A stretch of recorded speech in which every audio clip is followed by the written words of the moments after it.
Hey guys. Before we begin, lock your doors, look around and make sure you're safe. If you enjoy stories like this, hit like, tap, subscribe, and drop a comment telling us where you're listening from. Now, let's begin. Before we begin, remember that even the darkest shadows hold secrets waiting to be revealed.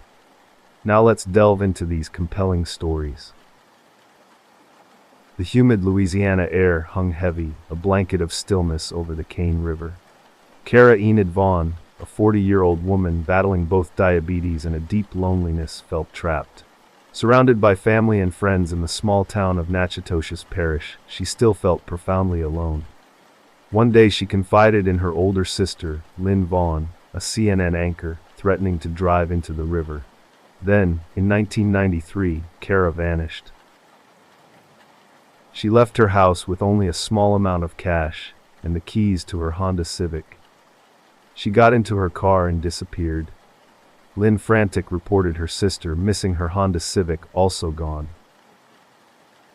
Investigators explored every avenue.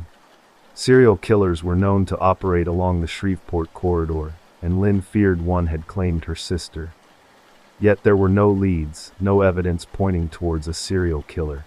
The case grew cold, time a relentless thief stealing hope. Lynn shared her sister's threat regarding the Cane River. Its southern location outside their county complicated the search. The investigation unit searched thoroughly, but found nothing. Years passed, leaving the Vaughn family bereft and without closure. In 2012, 19 years after Kara's disappearance, her mother passed away, never knowing what happened to her daughter.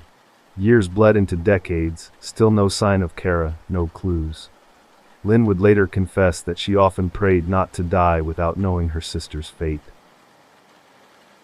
Then 28 years after that fateful day in 1993, in March of 2021, a fisherman made a chilling discovery. A vehicle partially submerged was spotted in the Cane River. On March 12th, the sheriff's office dive team began their search. By March 15th, the dive team, along with the Calcasieu Parish Marine Unit, located a Honda Civic, the same vehicle Lynn had reported missing. Divers entered the submerged vehicle and recovered human remains. Preliminary identification suggested the remains belonged to Kara Vaughn. To ensure certainty, the sheriff sent the remains for scientific testing to confirm their identity. The tests confirmed it was Kara. The Vaughn family received the news. It was a bittersweet moment. Lynn, heartbroken yet somehow relieved, knew her sister was finally reunited with their mother. The sun beat down on the dusty Arizona landscape. Angela Mack Cox, born in Escondido, California, spent most of her childhood there. After finishing middle school, her family relocated to Fulton County, in Salem, Arizona, a rural communal farming community nestled in the Ozark foothills. Angie, as she was known, adapted to her new environment. Blonde, blue-eyed, and petite, only 5'3" tall and 100 pounds, she quickly formed a close circle of friends. They described her as outgoing, fun, and good-spirited. Another friend recalled her dramatic flair, her infectious laughter, and her penchant for pulling pranks. Life around Angie was rarely dull. But while Angie had loyal friends, the same couldn't be said about the men in her life. Angela had a terrible track record with men. In Salem, she had 2 children with 2 different exes, eventually settling down with a boyfriend who in a sense became her husband. He was the only one of the 3 men with whom she didn't have a child. Her 2 sons were named Michael, Mikey Retu, and Matthew. One afternoon in the summer of 2002, Angie vanished under mysterious circumstances. Angie's first boyfriend was Tommy Retu, Mikey's father. They had him when they were teenagers. Tommy was known for his troublemaking, his arrests, and his hopeless addiction to methamphetamine. Despite this, he did his best to be involved in his son's life. Angie's second boyfriend was Jeremy Netherbrock. They never married but had a child together, Angie's younger son Matthew. Law enforcement considered Jeremy a habitual offender in and out of custody for nearly 2 decades. Between 2004 and 2019, He was arrested 9 times on felony charges, ranging from drug offenses to domestic abuse, even charges related to death. Angie's third boyfriend and husband was James Cox. They never had children together. Months before Angie disappeared, they were involved in a head-on collision that resulted in 2 fatalities. Cox was arrested due to an outstanding warrant and jailed after police found a .22 rifle in his possession, leading to his arrest for possession of a firearm, a Class B felony. This left Angie a single mother with 2 young children to care for. From that moment until Angie's disappearance, James Cox remained in prison. Angie and her older son vanished from Alton, a town 40 miles northeast of Salem, where she had lived most of her life. Both towns were small and rural. Alton had a population of roughly 840 people with only 350 households. Salem was slightly larger, with 1,600 people. It was Tommy Retu, Mikey's father, who reported his son missing to Fulton County authorities a day after their disappearance. Sheriff Albert Al Rourke took the report, filing a missing persons report for 4-year-old Mikey. Mikey was described as a 3-foot-tall boy with light brown hair and brown eyes, weighing between 40 and 50 pounds. But Angie, well known in nearby Salem, Arkansas, vanished without a report, an inquiry, or any official notice regarding her whereabouts. It wasn't until nearly 2 years later, in May of 2004, that her mother, Lorna Poole, reported her missing to the authorities, nearly 2 full years after the sheriff received information about Mikey. His office finally filed an official missing persons report for Angela Mack. The sheriff's office provided Angie's identifying information to the National Missing and Unidentified Persons System, NamUs. However, the photo they supplied wasn't Angie. It was a woman peripherally connected to Michael's father, Holly Markham Brackett. The sheriff stated he wasn't the one who submitted the wrong photo. While delays in searching for a missing adult aren't unheard of, the circumstances should have raised red flags. Mothers, especially single caregivers, rarely abandon their young children. The fact that Angie's mother also didn't report her missing further complicated matters, making the search for Angie significantly harder. Fortunately, a new investigator, Dale Weaver, was eventually assigned to Angie's case. A seasoned law enforcement professional, familiar with Fulton County, he began pursuing leads in this cold case. By 2020, several theories emerged about what happened to the 4-year-old and his mother. Some were bizarre, like Angie trading her son for a bus ticket. Others seemed more plausible, with some believing Mikey was murdered the same night Angie vanished. No one, however, knew exactly what happened. While Angie's husband remained imprisoned, her second boyfriend, or someone pretending to be him, posted wild suggestions about her disappearance on the Charlie Project website. He claimed rumors suggested Angie had overdosed, and the group she was with buried her body atop a grave on a property in Arkansas. Sheriff Al Rourke never took it seriously. Mikey was supposedly being cared for by someone else, but she never returned him.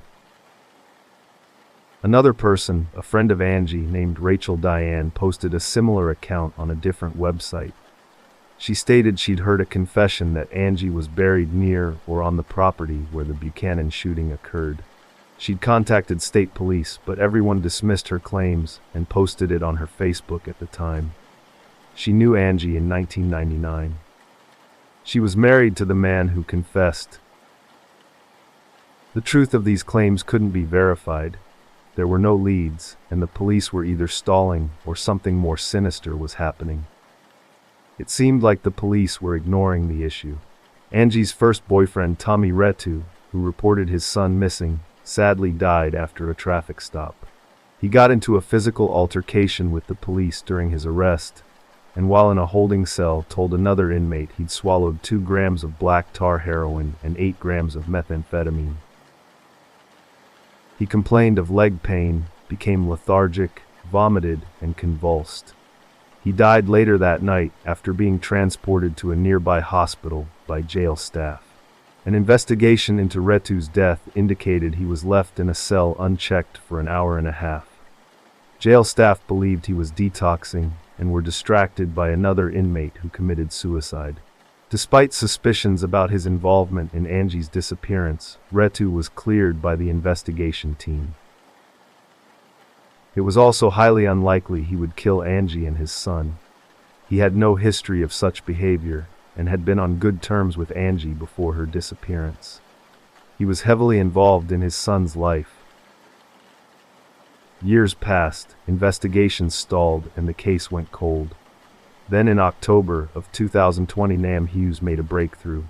He discovered that Angie had left Mikey with a couple living in Alton, Missouri, a few weeks before her disappearance in September of 2002. She'd wanted them to adopt Mikey, and they'd agreed. But Angie changed her mind and bought a bus ticket to Springfield, Missouri to collect her son. She was picked up from the bus station by at least one member of the couple involved in the adoption and taken to their residence. This was where Angie's trail went cold, yet it was the first significant progress anyone had made in years. The FBI became involved. Angie's husband, James Cox, and his brother, Jeremy Cox, both in custody, were interrogated. They provided details about the couple in Alton, where Angie had gone to give up her child for adoption. Was James Cox involved? The couple consisted of a man named Clarence Cruz and his wife, Barbara Cruzan. They were in the process of adopting Mikey when Angie changed her mind. When the police contacted the couple, Clarence was already dead, mysteriously shot to death in Laredo County. Barbara confirmed some details. They picked Angie up from the bus station, where she changed her mind. She also said her husband saw Angie off. Angie's mother, Lorna Poole, had called her husband at the time. They told her brother had picked Angie up. This was a lie. Angie's mother knew it was a lie because Jeremy was in jail at the time for theft. As Barbara Cruzan spun a complex web of lies, investigator Dale Weaver realized she and her deceased husband were the last people to see Angie alive. Weaver requested that the FBI administer a polygraph test to Barbara Cruzan. On April 2, 2021, as investigators predicted, she failed miserably. Barbara then revealed the truth about what happened to Angie and Mikey. She said her husband had murdered both Angie and Mikey, then incinerated their bodies in a furnace on their property. On April 9th, the Fulton County Sheriff's Office confirmed that Angela Mack and Michael Retu were murder victims. A case that stretched nearly 20 years was finally solved. Yet many questions remained. Why did Angie want to give up her first son for adoption? Did his father know? What about Angie's mother, Lorna Poole, and her years of silence? Why did it take her so long to report her daughter missing? And why didn't the police take the ball? A situation seriously before Sergeant Dale Weaver arrived. This case is peculiar. It raises more questions than it answers and feels more like a cover-up than a discovery. It seems some questions will never be fully answered, especially since the case is now officially closed. The case of Barbara Tucker began in the vibrant atmosphere of 1970s Portland, Oregon. Barbara Tucker was the youngest of 7 siblings, considered the baby of the family, despite her imposing height, 6 feet tall. Barbara was energetic and outgoing, described by friends and family as bubbly, fun-loving, and full of energy. She excelled at basketball at Cleveland High School and was ambitious, determined to achieve her goals. She competed nationally, winning awards, participated in a business and retail club for students, and worked at Sears during the summer testing her labor skills. At home, she sold her crocheted and knitted creations. While a sophomore studying business at Mount Hood Community College on the afternoon of June 15, 1980, at the age of 19, Barbara called her mother, saying she would stop by a friend's apartment for ice cream if her evening class ended early. She was on her way to that evening class from her apartment on Northeast 23rd Street when tragedy struck. Police pieced together the sequence of events from witness reports. A woman claimed she saw Barbara and a man in the woods near the campus. Others remembered seeing Barbara frantically flagging down passing cars. One witness saw a wide-eyed, shocked man emerging from the bushes in the same area. Others saw a man grab Barbara's arm and pull her off the road and into the woods near the campus. Witnesses who could clearly see the man described him as young, early 20s, about 6 feet tall, muscular with broad shoulders and a square neck. He was expensively dressed, wearing a light beige knitted ski cap, a navy blue ski parka, and blue or gray pants. He walked with a distinctive swagger, a bold, arrogant strut. No one stopped. Most thought it was a prank. The next morning, a fellow student found Barbara's body in some shrubs near the campus parking lot. Barbara's parents and family, waiting for her return, received the devastating news from Gresham Police. The police preserved physical evidence and interviewed witnesses, but none of the testimonies led to a solid lead. They hit multiple brick walls throughout the investigation. Days turned into months. Barbara's funeral came and went, months bled into years, and the case went cold. Throughout it all, Barbara's mother, Louise Tucker, never lost hope, firmly believing her daughter's murder would be solved. Her father, however, was too heartbroken to discuss Barbara. He would leave the room whenever her name was mentioned. In 1989, Albert Tucker, Barbara's father, passed away. After his death, Louise became even more relentless, never ceasing her quest for justice, even though it seemed the case would remain unsolved. She maintained contact with the Gresham Police Department and the Multnomah County District Attorney's Office, meticulously documenting every detail, ensuring nothing was overlooked. In 1995, 6 years after her husband's death, Louise Tucker also passed away. They never lived to see their daughter's case solved. However, she left behind informal, handwritten notes, detailing her attempts to find answers. One note read, "If it takes 10 years, I don't care. I just can't let it rest." After her death, her siblings continued the desperate search for answers. 4 decades passed before a breakthrough in DNA technology, unavailable at the time of the murder, led to the arrest of a man named Robert Plimpton of Troutdale. On June 8, 2021, Gresham Police took him into custody for the alleged rape and murder of Barbara Tucker. In 2018, a detective named Aaron Turns had promised Barbara's sister Susan Patton that he wouldn't rest until the case was solved. Physical evidence collected years before from the crime scene implicated Plimpton. A DNA profile match linked him to the crime, leading to his arrest. Plimpton already had a sketchy past. He was arrested once in 1997, but the case was dismissed due to insufficient evidence. It was discovered Plimpton was a 16-year-old student at Reynolds High School at the time of the crime. However, the district attorney's office stated he would be charged and tried as an adult. Plimpton pleaded not guilty at his arraignment, and his case was pending. The case of Krista Luth began with a life brimming with potential. Krista Luth was friendly, a cat lover, and highly educated, holding a degree in botany and studying for a second degree in horticulture. After breaking up with her live-in boyfriend Brad Cornea, she lived alone in a sublet apartment, facing financial difficulties since Cornea had previously shared the rent. She planned to sell her truck and take a part-time waitress job to make ends meet. Her father later told investigators that Krista said her ex-boyfriend wouldn't stop calling her after the breakup. This continued for a week or two.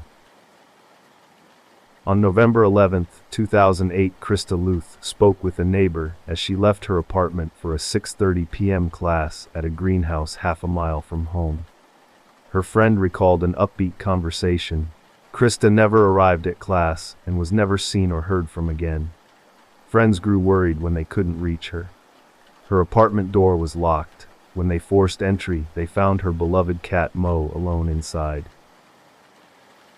Her living room light was on, and a covered pan of food was on the stove, as if Krista had been interrupted while cooking. Her friend said it was unlikely she went to class alone. Her father agreed, suggesting she went with someone she trusted. Everyone described Krista as reliable and responsible. She wouldn't abandon her pet or leave without warning. She was a good student and planned to apply to a graduate program at Cornell University. Unsurprisingly, her ex-boyfriend Brad Cornea quickly became a person of interest. Investigations showed he was the last person Krista called before she vanished, and that he was in the area of her home. A deputy testified that on the night of her disappearance, he'd stopped to help Cornea after his truck broke down 8 miles from Krista's home. Cornea declined, saying a tow truck was en route. Months into the investigation, police found Krista's driver's license, debit card, and broken cell phone at the same scene. Brad Cornea became a prime suspect. During questioning, he gave inconsistent and untruthful statements about his whereabouts. Krista's disappearance was declared a homicide in September 2009, and by 2014, Cornea was officially announced as a prime suspect. However, her body was still missing, making a strong case against him difficult. Another unsettling discovery was made. Brad had charged over $500 on Krista's cell phone for pornography. A detective who once led the case believed Brad was responsible for her death and knew where her body was. The theory was that Krista might have gotten into the vehicle with Brad on her way to class. Calls on Brad's phone around the time of her death supported this. Brad may have tried to reconcile. The incessant calls in the 2 weeks leading to her death supported this claim. She likely refused his advances, causing Brad to snap and murder her. The case went cold. There was no way forward. In 2017, Cornea was convicted of sex trafficking and using a computer to commit a crime, receiving a 16 to 40-year sentence. In 2021, with Krista's body still missing and Cornea almost 4 years into his sentence, a warrant was issued for his arrest in connection with Krista's disappearance and presumed death. It appears the authorities grew tired of waiting for the body to be found. All the evidence pointed to him as the killer. The case of Denise Marie Stafford began on October 13, 1985, when the Sarasota Police Department received calls leading them to the home of 28-year-old Denise Marie Stafford. Her husband discovered her body. Their 1-year-old daughter was unharmed in another room. Neighbors described Denise as peaceful, fun-loving, and kind. Police determined Denise had been killed between 11 p.m. on October 12th and 3 to 10 a.m. on October 13th.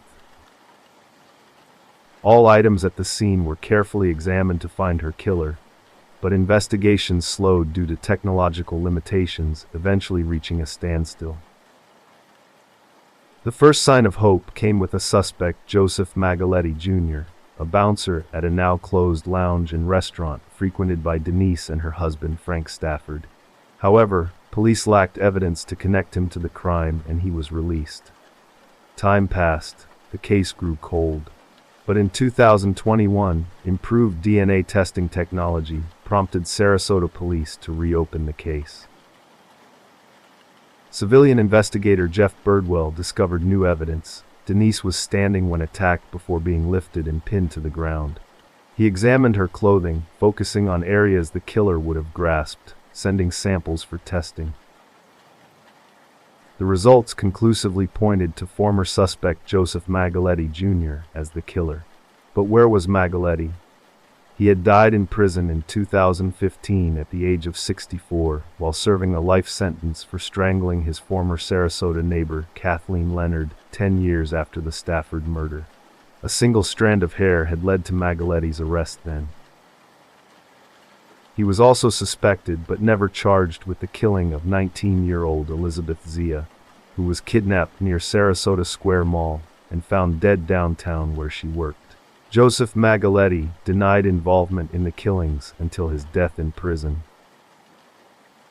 Though the Stafford family lacked the closure they desired because Magaletti died in prison, Denise's mother, Dolor Kipner, found some solace. He's gone. He's not going to harm anyone else. That's been my consolation. I didn't want to see any other mother go through what our family has. She was loving, she was a good daughter, and we all just loved her and miss her. The story of Sonja Carmen Herrock Stone begins in the 1970s. Sonja, a single mother recently divorced, moved from Quebec, Canada to Carmel, California.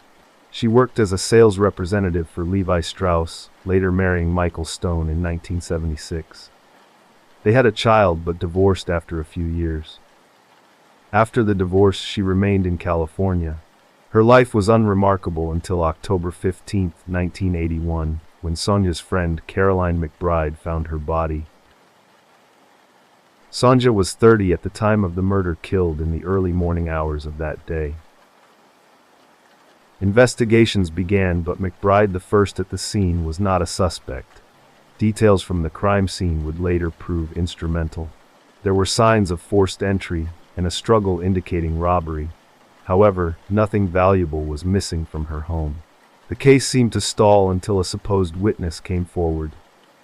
Michelle Wilson, a friend of Michael Glazebrook, who lived across the street from Sonja. Wilson implicated Glazebrook, claiming he was at the murder scene. Conveniently, Glazebrook had an unexplained scratch on his face. Could Sonja have scratched him during a struggle? Glazebrook had no criminal record at the time, only traffic violations. McBride, however, stated Sonja didn't know Glazebrook. A lead surfaced, but investigations hit a snag when Michelle Wilson retracted her testimony on November 10, 1982, claiming time had made her uncertain. She also stated Glazebrook had explained the scratch resulted from an argument at a college. Contradictory statements emerged at the trial. Glazebrook's parents testified they hadn't seen a scratch on their son's face. The judge refused to rule Glazebrook the murderer due to insufficient evidence, dismissing the case. Things grew messy. Glazebrook was arrested and tried a second time, pleading not guilty. The judge again dismissed the case. The defendant had been questioned and arrested for one purpose, traffic violations, and then dubiously questioned for another murder. Witnesses and neighbors provided new information, implicating Glazebrook further. He wasn't home at the time of the murder. His green pickup truck wasn't in front of his house. Someone saw him driving away, and his explanations for the scratch were contradictory. His most intriguing claim: he was struck by a piece of plexiglass while working on a boat in his backyard. This directly contradicted Michelle's testimony that he said he'd been injured in a college argument. The question became, who is lying? Dr. Robert Cushing, an emergency room physician, exonerated him, stating the laceration wasn't consistent with a fingernail scratch, and that he'd treated the wound himself the day after the murder. Witness reports became complicated. Written statements differed from courtroom testimonies. Investigators admitted to mistakenly destroying original handwritten notes after typing up interview reports. Glazebrook testified he'd played softball that day, yet none of his teammates were contacted. On December 8, 1983, murder charges were dropped. The case went cold.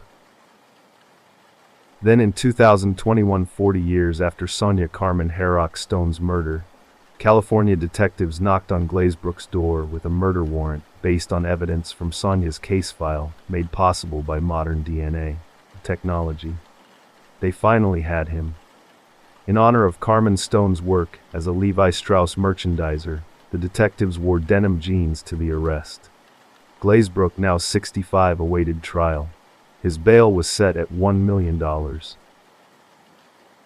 The three Florida murders stand as a stark reminder of the devastating consequences of serial predation. Florida has seen its share of infamous serial killers: Ted Bundy, Danny Rolling, Aileen Wuornos, to lesser-known figures like Christine Falling and Gary Ray Bowles. These cases were solved, but no series of Florida killings proved as mentally and physically taxing as the three Florida murders. The murders began in June 2000 with the discovery of the body of 35-year-old Kimberly Dietz Lavisi in Cooper City, southwest of Fort Lauderdale. Shortly after, another woman's body was found, 21-year-old Sia Dimas, near Dania Beach in the same county. A year later, the body of 24-year-old Jessica Good was found floating in Biscayne Bay, Miami. These three cases proved challenging. All three victims shared a characteristic that made them easy targets. They were prostitutes, struggling with substance abuse, rendering them vulnerable. The first solid clue emerged after police interviewed Jessica Good's boyfriend. They identified Roberto Wagner Fernandez as a suspect. A Brazilian citizen living in Miami, Fernandez fled to Brazil when he became a suspect, hindering the investigation. Bureaucratic challenges made it nearly impossible to follow up with him, and Brazil initially refused extradition. However, Fernandez didn't maintain a low profile in Brazil, continuing his crimes, many involving violence against sex workers. Brazil became more cooperative, but the case progressed slowly. In 2011, a breakthrough in the case of Jessica Good occurred. Detectives flew to Brazil to retrieve DNA evidence from Fernandez, only to learn he had died in a plane crash en route to Paraguay from Brazil in 2005. Detectives suspected a conspiracy. At a conference, Detective Scott stated, circumstantial evidence suggested Fernandez faked his death, citing his numerous enemies in Brazil. Fernandez had a history of trouble, acquittal after murdering his wife, followed by her family seeking revenge. He seemed perpetually embroiled in conflict. Detectives investigated, collaborating with the Justice Department, the Federal Bureau of Investigation, and Brazilian National Police. After years of back and forth between government bodies and countries, a Brazilian judge authorized the exhumation of Fernandez's body. His grave was opened. His DNA profile was consistent with that found on all three victims in Florida. Broward County Sheriff Gregory Toney stated detectives, some retired, some deceased, never stopped trying to solve the murders so the victims' families would know what happened. The fact that Fernandez's final moments were filled with terror offered some small measure of justice.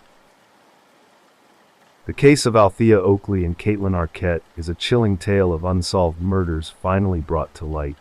On June 22, 1988, 21-year-old Althea Oakley went to a fraternity party with her boyfriend. Hours into the night, they argued, leading Oakley to walk home alone. Taking a familiar route near the University of New Mexico, she was attacked.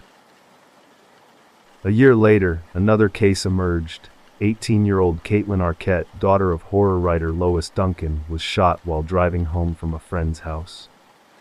These seemingly unrelated murders devastated their families. Lois Duncan halted her work in horror and began writing children's books while seeking answers. The Oakley family also spent years searching for answers. For over 30 years, questions remained unanswered. Then, on July 20, 2021, almost 32 years after Arquette's murder, 53-year-old Paul Apodaca called the University of New Mexico police, claiming to have information on long-ago murders. He confessed to killing both Arquette and Althea Oakley. Apodaca's testimony aligned with accounts of both victims' deaths. Apodaca was a security aide at what was once TVI, now Central New Mexico Community College. He saw Oakley in the parking lot, followed her, giving a detailed account of how he got in his car and followed her along Buena Vista Boulevard to the Lobo parking lot. Incredibly, he said, she said hi and smiled at him as she walked past. He stated, "That's the worst part. I hurt someone who smiled at me." His motive, all the hatred I had for women. Growing up, I saw men treating women badly, and they went for the bad guys. I tried to be nice to be good, and they just didn't want that. So I was jealous and full of hatred, and I just released it. Albuquerque Police Chief Harold Medina, the first recipient of a scholarship established in Oakley's name in 1990, personally delivered the news to Oakley's parents. In a news conference, he said Oakley's mother initially thought he was there to tell them the case was closed. It was a bittersweet ending, offering long-awaited closure. Apodaca's confession for Arquette's murder also matched, filling in gaps. He stated he shot at her as she pulled up to an intersection. Her car drifted across 3 lanes before crashing into a light pole near Arnold Street Northeast. Investigators found Apodaca's Volkswagen Beetle parked suspiciously near the crime scene, but no effort was made to question him at the time. His motive for killing Arquette: she was just in the wrong place at the wrong time.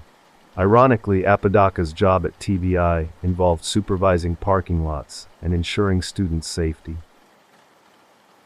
He worked there from 1988 to 1990 and had a violent criminal history dating back to his juvenile years. As recently as 2021, he pleaded guilty to aggravated assault with a deadly weapon and was sentenced to supervised probation for 3 years. Apodaca is homeless and confessed to killing a third woman in 1988. Police believe they know the identity of the third woman and are speaking with her family but haven't released her name. Apodaca was charged with first-degree murder in Oakley's death. More charges were anticipated. An officer asked Apodaca why he confessed. Apodaca said it was a shame it took so long, that he realized what he did was evil and dark, and that God's word helped him overcome his struggle. The case of Michelle Wyatt begins in San Diego, where she was born and raised. She graduated from Patrick Henry High School in 1977, and by October 1980 attended Grossmont College, working part-time as a cashier at a Mission Hills Safeway store. People knew her as driven and independent. Her father, Raymond Wyatt, testified to her good grades and early clarity about her life goals. She loved the outdoors, enjoying scuba diving and skating. Friends described her as sweet, someone who found it hard to hurt anyone's feelings. In the hours before the attack on October 9, 1980, Michelle Wyatt spent time with her boyfriend playing pool and having fun. Shortly after midnight, around 1 a.m., her boyfriend left, locking the door. Neighbors heard a scream from her condo. No one called 911. The scream was Michelle Wyatt's. There were no signs of forced entry. The killer walked right in. The crime scene was taped off. Statements were taken, clues sought, but the case baffled investigators. DNA, often the key in homicide cases, wasn't helpful. Years passed. The case was closed. Then a retired San Diego sex crimes and homicide detective reopened the case. He theorized Wyatt wouldn't open her door to a stranger at that hour, suggesting the killer had been watching her and likely knocked, mimicking her boyfriend's return to create the illusion it was him. In June 2000, further DNA testing revealed 2 profiles at the crime scene, her boyfriend later eliminated, and an unidentified person with no match in the National DNA Criminal Database. 2 decades passed. Another attempt to find a match yielded nothing. Genetic genealogy finally brought progress. Investigators identified a suspect, John Patrick Hogan, 18, at the time of Wyatt's murder. However, Hogan had died 17 years earlier, at age 42, from a drug overdose on October 9, 2004, exactly 24 years after Wyatt's murder. This discovery through genetic genealogy led investigators to his relatives, who provided DNA samples confirming his identity. Hogan had been born in Arizona, once living in the same condo complex where he killed Wyatt, moving there in the 1970s and maintaining friends in the complex. Before the murder, he joined the Air Force and spent time stationed in New Mexico. At the time of the crime, he shuttled between Arizona and California. Detective Lieutenant Tom Seaver, supervising the case, stated Hogan would have been arrested if alive. He was responsible for the sexual assault and murder. Michelle's 80-year-old parents spent most of their lives trying to find their daughter's killer. Upon receiving the news, they were unsure how to react. They missed their daughter and wished they could confront her killer. Michelle's mother, Louise, stated, "Okay, he's dead, but I would have liked to have been able to talk to this man personally. I just feel horrible for the ending." They were grateful to the detectives who pursued the case for over 40 years. Hogan's death didn't erase the crime, but it brought a measure of closure. The case of Patricia Kalitsky and Lloyd Dwayne Bogle begins on January 2, 1956, in Great Falls, Montana. A young couple, 16-year-old Patricia Kalitsky and 18-year-old Lloyd Dwayne Bogle, went on a date but never returned home. Patricia was a junior in high school. She'd met Dwayne a month prior at her cousin's wedding. They seemed smitten and spent much time together. They were last seen alive around 9 p.m., leaving Pete's Drive-In restaurant heading west on Central Avenue to a lover's lane near Wadsworth Park. Patricia's older sister had eloped at a similar age, so her parents initially assumed Patricia had eloped with Dwayne. Dwayne was an airman at Malmstrom Air Force Base, recently promoted to staff sergeant, assigned to the 29th Fighter Interceptor Squadron. But upon closer examination, Patricia's parents grew worried. Patricia was diligent with classes the next day and college aspirations. The couple usually adhered to Patricia's curfew. Dwayne was well liked by Patricia's family. There was no reason for them to disappear voluntarily. That same night, 2 women and 2 airmen drove past a man lying on the ground between a car and a tree. They assumed he was intoxicated and passed out, not checking on him. Had they done so, they would have discovered he was dead. The next morning, January 3, 1956, 3 young boys walking in Great Falls discovered the remains of 18-year-old Lloyd Dwayne Bogle. Half his body was under his car, the other half was visible. His wrists were tied behind his back with his own belt. He'd been shot in the head. The car's ignition was on headlights illuminated. A coroner recommended an autopsy. Investigators knew he'd been shot but couldn't recover the bullet, hoping it would provide clues. The autopsy revealed Dwayne had likely been alive for hours after being shot. The following day, January 5, 1956, Patricia Kalitsky's remains were recovered from a rocky ravine 8 miles from where Dwayne's body was found. She was fully clothed at the edge of a 20-foot embankment off a highway 6 miles northwest of Great Falls, Montana. Robbery and sexual assault were initially ruled out. An expensive camera was found in Dwayne's car, and a $5 bill was in his wallet. There were no initial signs of sexual assault on Patricia. Her autopsy, however, revealed she'd likely been sexually assaulted. News articles only mentioned this briefly, possibly due to social norms at the time.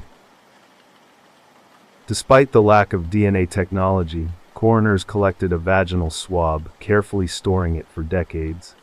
Several blunt force trauma wounds indicated a struggle between Patricia and her killer. Investigators questioned a potential suspect, described as using a Chinese-style execution, a term that wouldn't be used today but was acceptable at the time. The suspect's details weren't released, but he was an airman who worked with Dwayne. This suspect was eventually ruled out. In November 1989, investigators searched for the bullet in a nearby tree. In an interview with the Associated Press, Cascade County Sheriff Barry McLeod stated, "The tree has always been of major interest to law enforcement officers because that's where he was killed, right at the tree. Recovering the bullet would identify the weapon's caliber and potentially link it to other incidents." Sergeant Dick Duncan stated previous attempts to X-ray the tree were unsuccessful due to its size and density. The tree was 80 feet tall, with a 4.5-foot diameter trunk. Investigators planned to shave 33 growth rings off its bottom half. Sheriff McLeod said, "Once we hit the 33-year mark on the tree, we should see an entry, a hole, a tunnel, if the bullet went into the tree." Hope was renewed when investigators recovered bullets from the cottonwood tree, but the bullets didn't match firearms involved in other crimes. Despite the lack of breakthroughs, the case remained active. Investigators pursued leads. As many as 35 people were questioned. One potential suspect was Edward Wayne. Edwards arrested in Montana in 1956 for burglary. In 1955, he escaped from Akron prison, robbing gas stations across the country. In 1961, he was on the FBI's most wanted list, caught in 1962, paroled in 1967. He was arrested again in 2009 and pleaded guilty in 2010 to killing 4 people: 29-year-old Billy Lavaco, 18-year-old Judith Straub, 19-year-old Tim Hack, and 19-year-old Kelly Drew. Edwards confessed to killing 25-year-old Danny Law Glockner in 2011, admitting to convincing Danny, a U.S. Army soldier, to go AWOL, then shooting and burying him. He was sentenced to death in March 2011, but died in prison a month later of natural causes. The connection between Edwards and the Kalitsky-Bogle killings was his MO, targeting couples at lovers' lanes. His crimes were dubbed the Sweetheart Murders. Another suspect was James Whitey Bulger, a notorious criminal in the area. Bulger was arrested for sexual assault in 1951 and was in the area at the time of the killings, but there was no evidence to prove his involvement. Years passed, the trail went cold. In 2012, Sergeant John Cadner, head of detectives for the CCSO, was assigned to the case. He stated that DNA evidence from the vaginal swab had been sent to the state crime lab in 2001, but no matches were found. Sergeant Cadner worked with Bode Technology to recreate the DNA sample in 2019. They compared it to samples in CODIS and those submitted to open-source DNA databases. In 2018, the Golden State Killer was apprehended after family members submitted their DNA to a similar database. Cadner's sample was compatible with 3 others. Investigators contacted those individuals and their family members collecting DNA samples. The most likely match for the DNA from Patricia Kalitsky's remains was Kenneth Gould. Sergeant Cadner stated in an interview with NPR, "It was great because for the first time in 65 years, we finally had a direction and a place to investigate. It was all theories until then. We finally got a name. It changed the whole dynamic of the case. However, there was a problem. Kenneth Gould had passed away in 2007 and his remains cremated. Authorities contacted his children, who agreed to submit their DNA. Investigators were initially skeptical, but found them fully cooperative. Sergeant Cadner stated, "I wasn't sure how they were going to react when I came to them, saying, 'Hey, your dad's a suspect in this case,' but they were great to work with." Their DNA matched the crime scene DNA. Kenneth Gould was a Great Falls native known to ride his horses around the Vineyard Road area where Patricia's remains were found. He lived near Patricia's parents at one point, but had no other known connection to Patricia or Dwayne. At 25, Kenneth Gould married a 16-year-old the same age as Patricia. A month after the killings, he moved his family to Tracy, then Geraldine, then Hamilton, before leaving Montana for Missouri, never to return. It was announced that Kenneth Gould was the most likely suspect. Since he was deceased, his guilt couldn't be irrefutably proven without a fair trial. Sergeant Cadner stated, "Obviously I can't put the gun in his hand, but when you put everything together, there's no doubt in my mind that he's the suspect." Kenneth Gould's daughter reportedly told Sergeant Cadner, "You never know. Some people just have secrets they never told anybody." The families of Dwayne Bogle and Patricia Kalitsky were contacted. While happy to finally have answers, the revelation reopened old wounds, particularly for those who knew the couple. Sergeant Cadner stated, "They're excited, but at the same time it brought back a lot of memories. You had 2 young, vibrant individuals who were well-liked among their peer group." Investigators poured their hearts and souls into this case. Patricia Kalitsky's sister, the only surviving family member, had advanced dementia by the time her sister's killer was identified. The Bogle family had been torn apart for years by rumors about Dwayne's possible mob connections. Dwayne was survived by his niece Karen Bogle McCarthy, 54 at the time. Her father, James Bogle, Dwayne's younger brother, had idolized him. In an interview with the New York Times, Karen stated, "It's like it just happened yesterday. So if I was asked, is this great modern technology a great thing, I would say, on balance, yes, for my generation, a generation once removed, but it definitely reopens old wounds that have had a chance to crust over."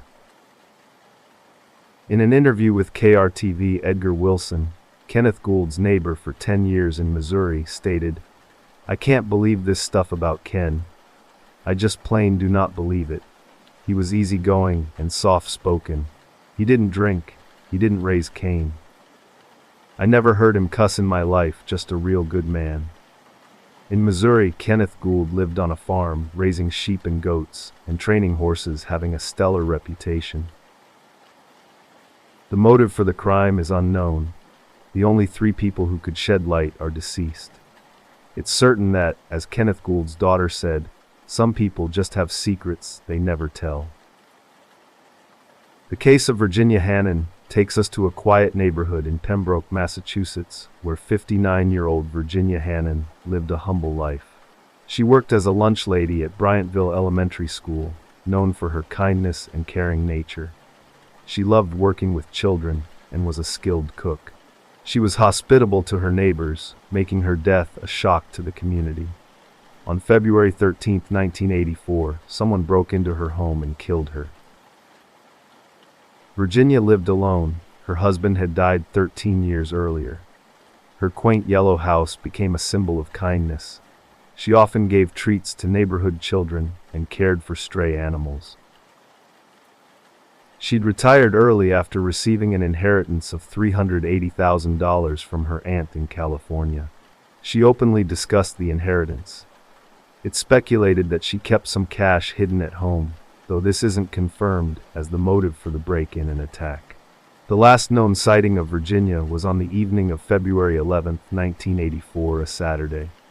She and a friend, Dolly Harmoth, attended Mass at St. Joseph's Church, 4 miles from Virginia's house. They attended evening Mass at 5 p.m. and had dinner afterward at BR's restaurant 7 miles away. Dolly was the last person to see Virginia alive other than her killer dropping her off at around 7:30 p.m. Dolly noted Virginia struggled to breathe, climbing the steps normal for Virginia due to emphysema.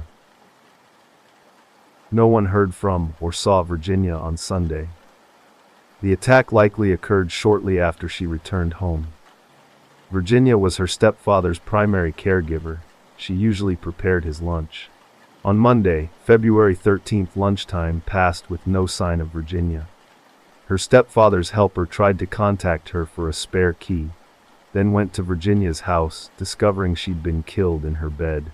Serious physical injuries were visible, despite her blanket covering her.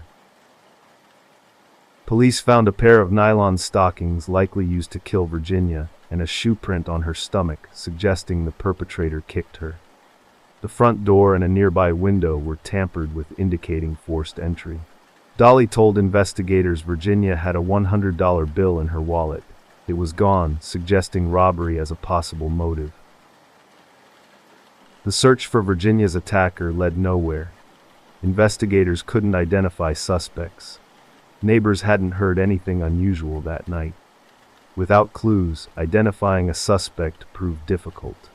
In 2018, evidence from the crime scene was retested, generating a male DNA profile, but there was nothing to compare it to. The trail went cold. 37 years later, a breakthrough.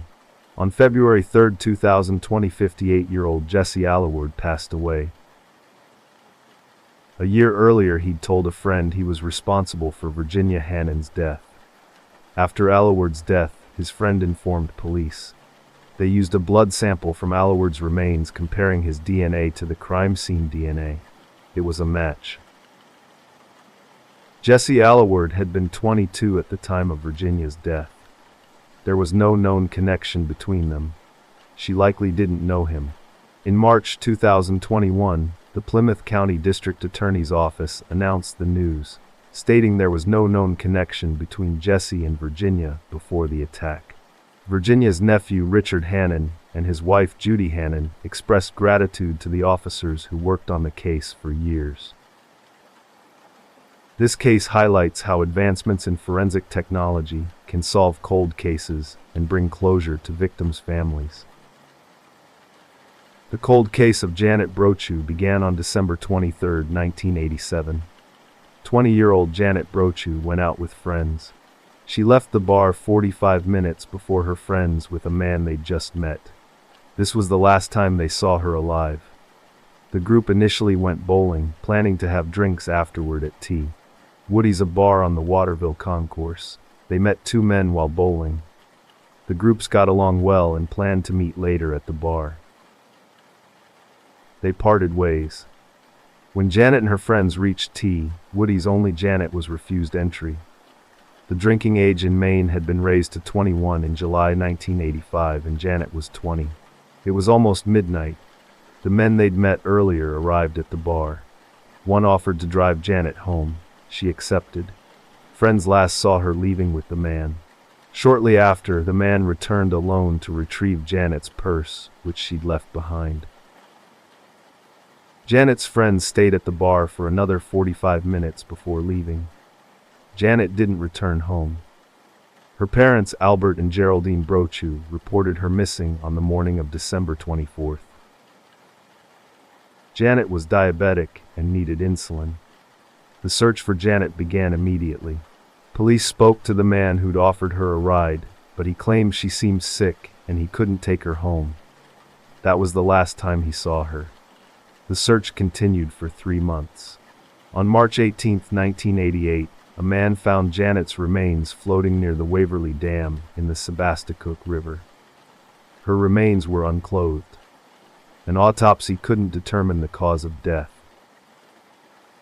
It was believed her body had been submerged since the night she disappeared, but no further details could be determined on how she died. Investigators considered the possibility she either jumped or was pushed from a bridge, raising the question of what happened to her clothes.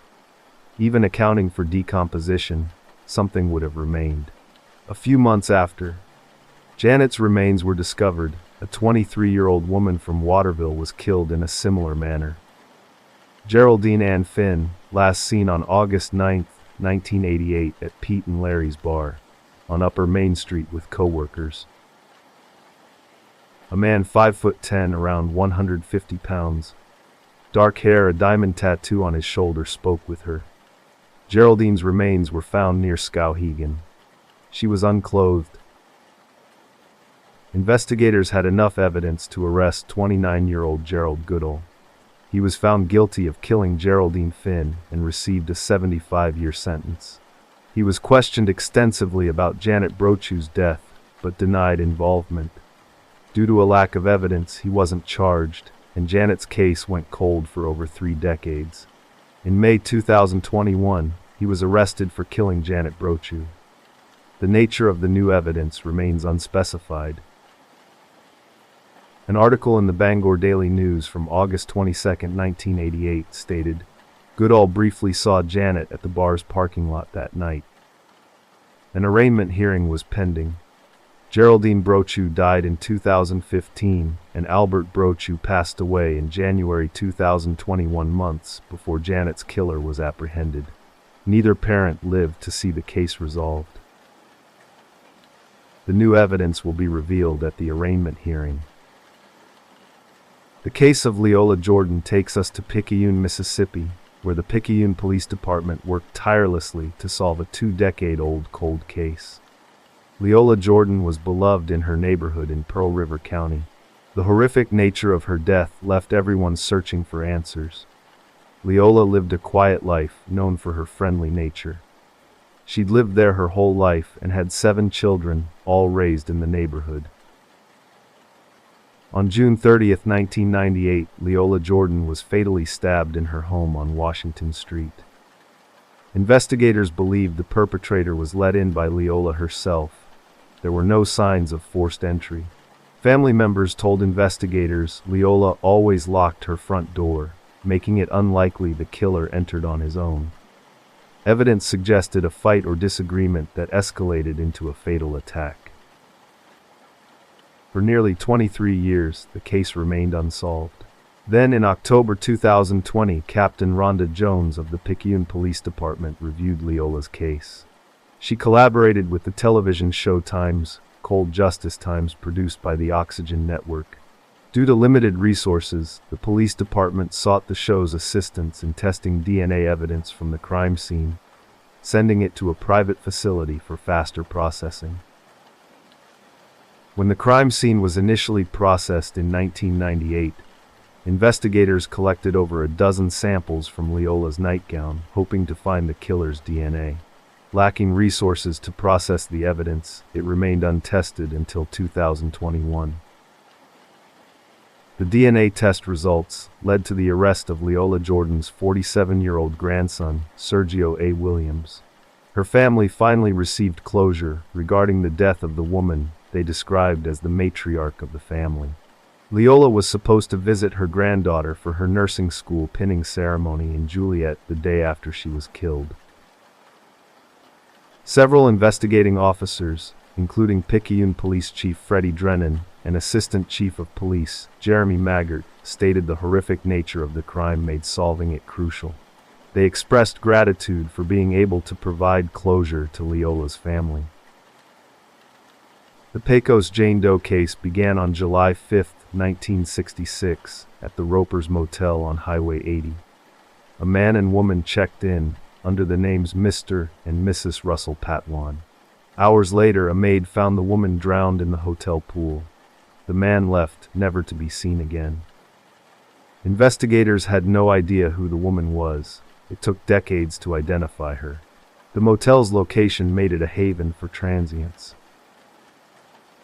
The couple appeared to be significantly different in age, the woman appearing younger by at least a decade, described as having Mediterranean features, a tan complexion, and dark hair.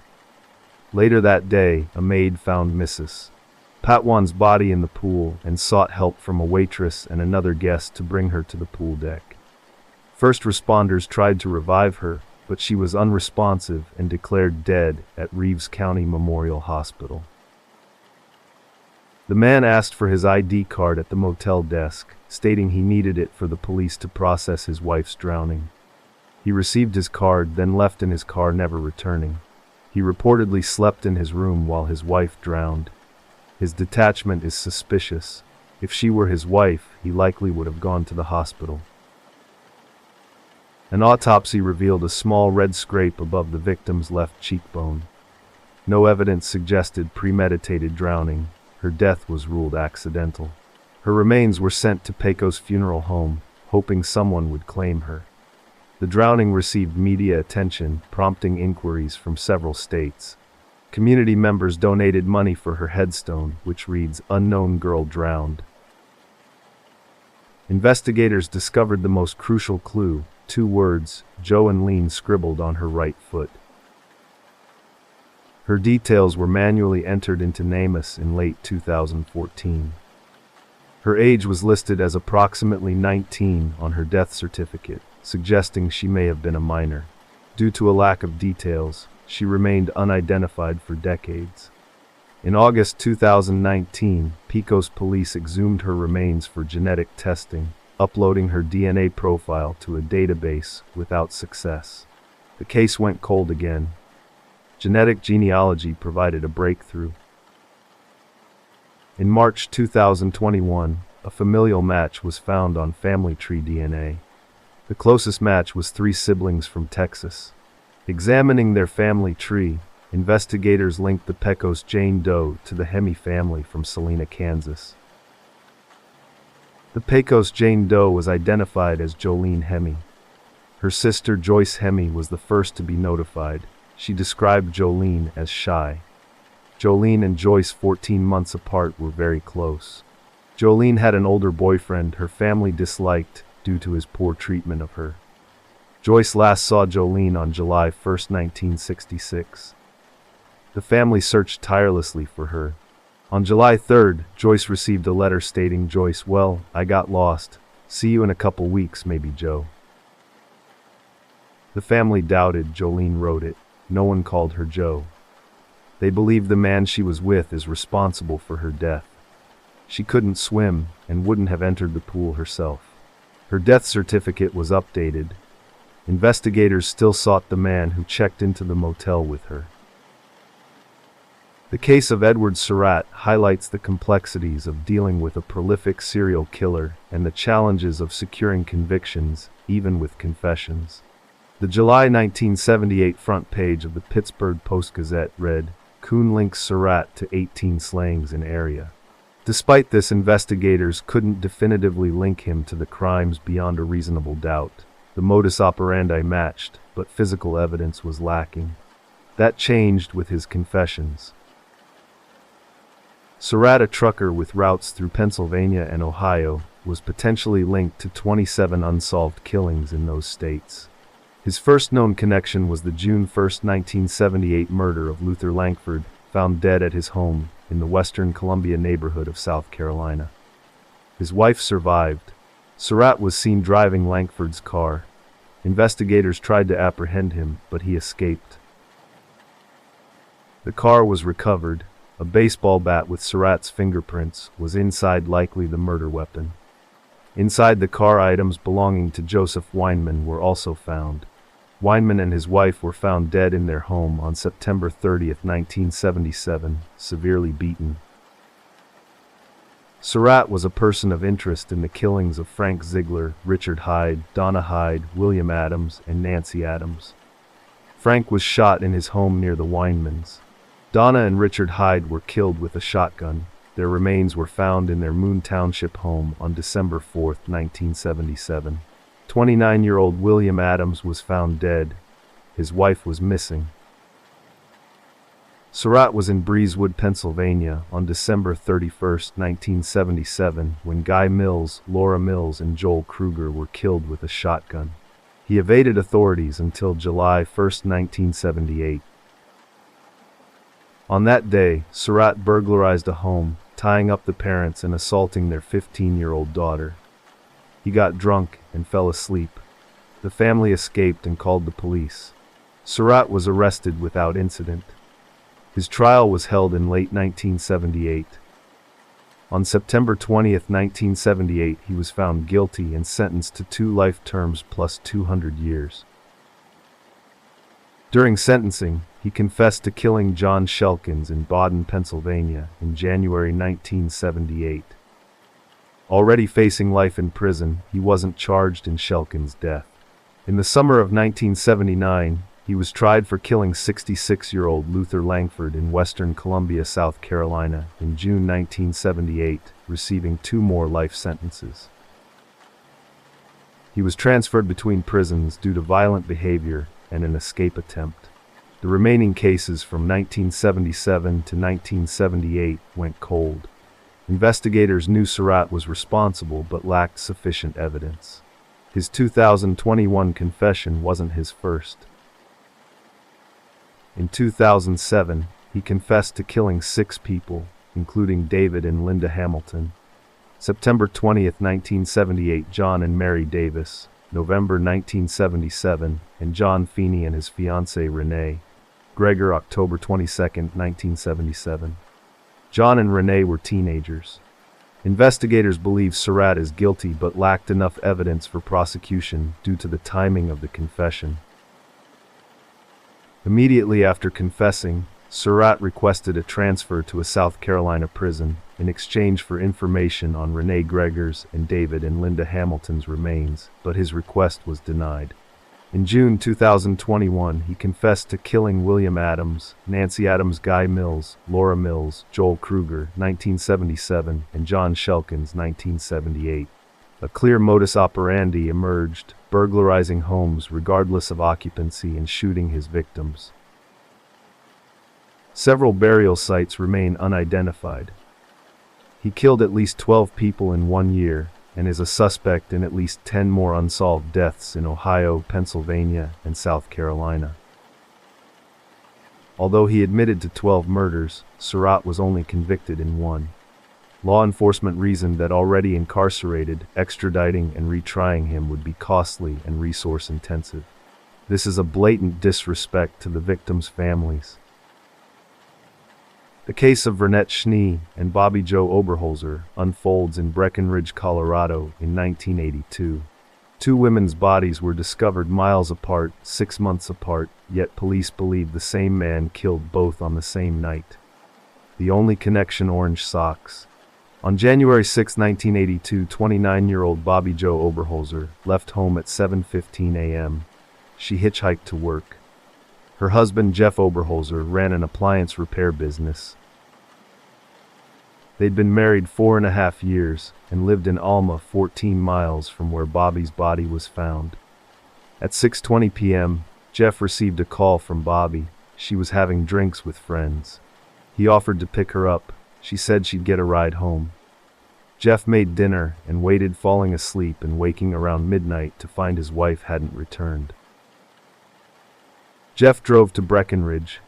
Bobby's friends said she left the bar around 7:30 p.m. and assumed she got a ride home. He reported her missing. Police said it was too early to file a report. He returned home to wait. The next morning, a farmer found Bobby's driver's license 30 miles outside Breckenridge. While retrieving it, they found Bobby's blood-splattered backpack and glove near bloody tissues. A search ensued. They found Bobby's lifeless body 15 miles from her backpack. She'd been shot twice. Her house keys were at the scene. 3 clues: only Bobby's footprints were near the body. A plastic cord was tied around her wrist, and a single orange sock was found nearby. That same day, 21-year-old Annette Schnee was reported missing. Annette was a cocktail waitress in Frisco, Colorado, who also often hitchhiked. The similarities between the cases immediately connected them. Investigators questioned Jeff about Annette. He initially denied knowing her, but after seeing her picture on the news, recalled meeting her once, giving her his business card after giving her a ride. He denied involvement in either disappearance. On July 3, 1982, 6 months after her disappearance and 13 miles from where Bobby Joe's body was found, Annette's body was discovered. She was wearing the matching orange sock. Jeff's business card was in her wallet. Jeff Oberholzer became the prime suspect. Authorities pieced together a scenario. Annette Schnee was last seen in Breckenridge around 4 p.m. speaking with an unidentified dark-haired woman. Around 5 p.m., she hitchhiked home. The suspect picked her up, driving 20 miles south of Breckenridge to a dead-end road, assaulting her in his vehicle. While getting dressed, she forgot her other orange sock and tried to escape being shot in the back. The suspect drove back to Breckenridge and found his second victim, Bobby Joe Oberholzer. He drove 10 miles south to a scenic overlook, attempting to assault her. Bobby escaped. The orange sock fell out. The suspect chased and shot her twice as she ran away. Jeff Oberholzer's acquaintance with both victims was considered more than coincidence. 2 months after his wife's death, Jeff took a polygraph test and passed. From the beginning, he insisted he had an alibi, visiting a friend that night. For 9 years, this friend couldn't be found. In December 1990, he surfaced and was questioned. His timeline didn't match Jeff's. Jeff maintained his innocence. The suspect had to be someone Bobby knew. She wouldn't leave with a stranger, especially when Jeff offered to pick her up. For years, the blood on Bobby's gloves and tissues was believed to be hers. In the early 1990s, DNA testing determined it was male and not Jeff's. This, along with alibi witnesses, cleared Jeff as a suspect. Police investigated other suspects: cab driver Thomas Edward Luther, who picked up a hitchhiker in Breckenridge in February 1982, beating and assaulting her. While in jail, he allegedly bragged about the killings. His girlfriend said he didn't come home that night, and he lied to investigators about his whereabouts. Another suspect, Tracy Petrocelli, killed his fiancée in 1981 and went on a multi-state crime spree, staying at Annette's workplace, the Holiday Inn, in Frisco. Neither suspect's DNA matched the crime scene evidence. On February 24, 2021, 70-year-old Alan Lee Phillips was arrested and charged with the murders, kidnapping, and assault with a deadly weapon. He was held without bail. Genetic genealogy linked the crime scene DNA to Phillips. Investigators suspect he may be involved in other Colorado crimes. Bobby's brother Kelly and father Thomas died before learning who was responsible. The case of Gail Barris begins on October 9, 1988. 30-year-old Gail Barris, a single mother of 3 from Michigan, worked at 2 bars to support her children. In the early hours of October 9th, between 3 and 4 a.m., she was seen leaving Speed's coffee shop in Battle Creek, Michigan, with a dark-haired man. This was the last time anyone saw her alive. On October 25th, hunters found a woman's body on River Road in Emmett. It was Gail Barris. An extensive investigation followed. Witnesses were interviewed, evidence collected. A few days before Barris's body was discovered, and almost 2 weeks after her disappearance, 24-year-old Roger Plato was approached by authorities. His car matched the description from a different abduction and assault case. Authorities tried to detain him at gunpoint in a parking lot in Bellevue. He resisted, fought back, and was shot when he tried to wrestle a gun from a detective dying from his injuries. He was never interviewed. An autopsy and blood sample were collected before cremation. Investigators focused on Plato's friend and former roommate Richard Compton, who had a criminal history. He denied knowing anything. Without leads, the case went cold. In 2018, Battle Creek cold case detective Scott Marshall reopened the case. He discovered Compton's DNA hadn't been tested, making him a prime suspect. Compton died in 2009 and was buried in Austin, Texas. Detective Marshall obtained a search warrant, exhuming Compton's body. His DNA didn't match the crime scene DNA, but matched previously unidentified hairs connected to the scene. In November 2020, a lucky break. Sergeant Chris Basic of the Callaway County Sheriff's Department inventoried evidence, finding a vial containing Plato's blood sample. On January 30, 2021, it was announced that a state police lab connected the blood to DNA found on Gail Barris's body, confirming Plato was responsible for her assault and death. Compton likely witnessed the crime. Both men died without facing justice. The Barris family found some relief in finally having closure. Detective Marshall stated DNA technology is the future for solving cold cases. The case of Stephanie Summers begins on August 30, 1980. 36-year-old Stephanie Summers was supposed to spend the day with her 11-year-old nephew Kelly Roberts, celebrating his birthday. She never showed up. Police found her lifeless body in her Silver Lake, Los Angeles apartment. She'd recently moved from Newhall, Santa Clarita, and was excited for the day. She was getting ready to pick up Kelly to take him to Six Flags Magic Mountain as a birthday present. He was dressed for the occasion. Her family contacted authorities who discovered her body. Forensic evidence was collected. An extensive investigation began, but leads were unproductive, and the case went cold for over 3 decades. In 2014, a lead implicated Harold Anthony Parkinson, who lived a mile away. On June 19, 2014, a DNA sample from Parkinson matched the DNA profile from Summers' body. He was charged with her murder. Parkinson was already in jail, serving 15 years to life at Chuckawalla Valley State Prison in Blythe for an unrelated attack in Los Angeles on April 8, 1981, when he shot Derek Eugene Perry, who died from his injuries. Parkinson was arrested and began serving time on March 5, 1982. Perry's sister Dolly stated, "I remember the last meal I had with Derek. He was at a Sizzler restaurant. He gave me a hug and told me he loved me." She described him as an excellent BMX rider and surfer, and a brilliant big brother. The motive for the attack was unknown. After learning about Parkinson's involvement in Summers' death, Dolly stated he was dangerous and shouldn't be on the streets. In court, Parkinson's lawyer argued he didn't assault Summers, claiming they were romantically involved and had slept together days before the attack.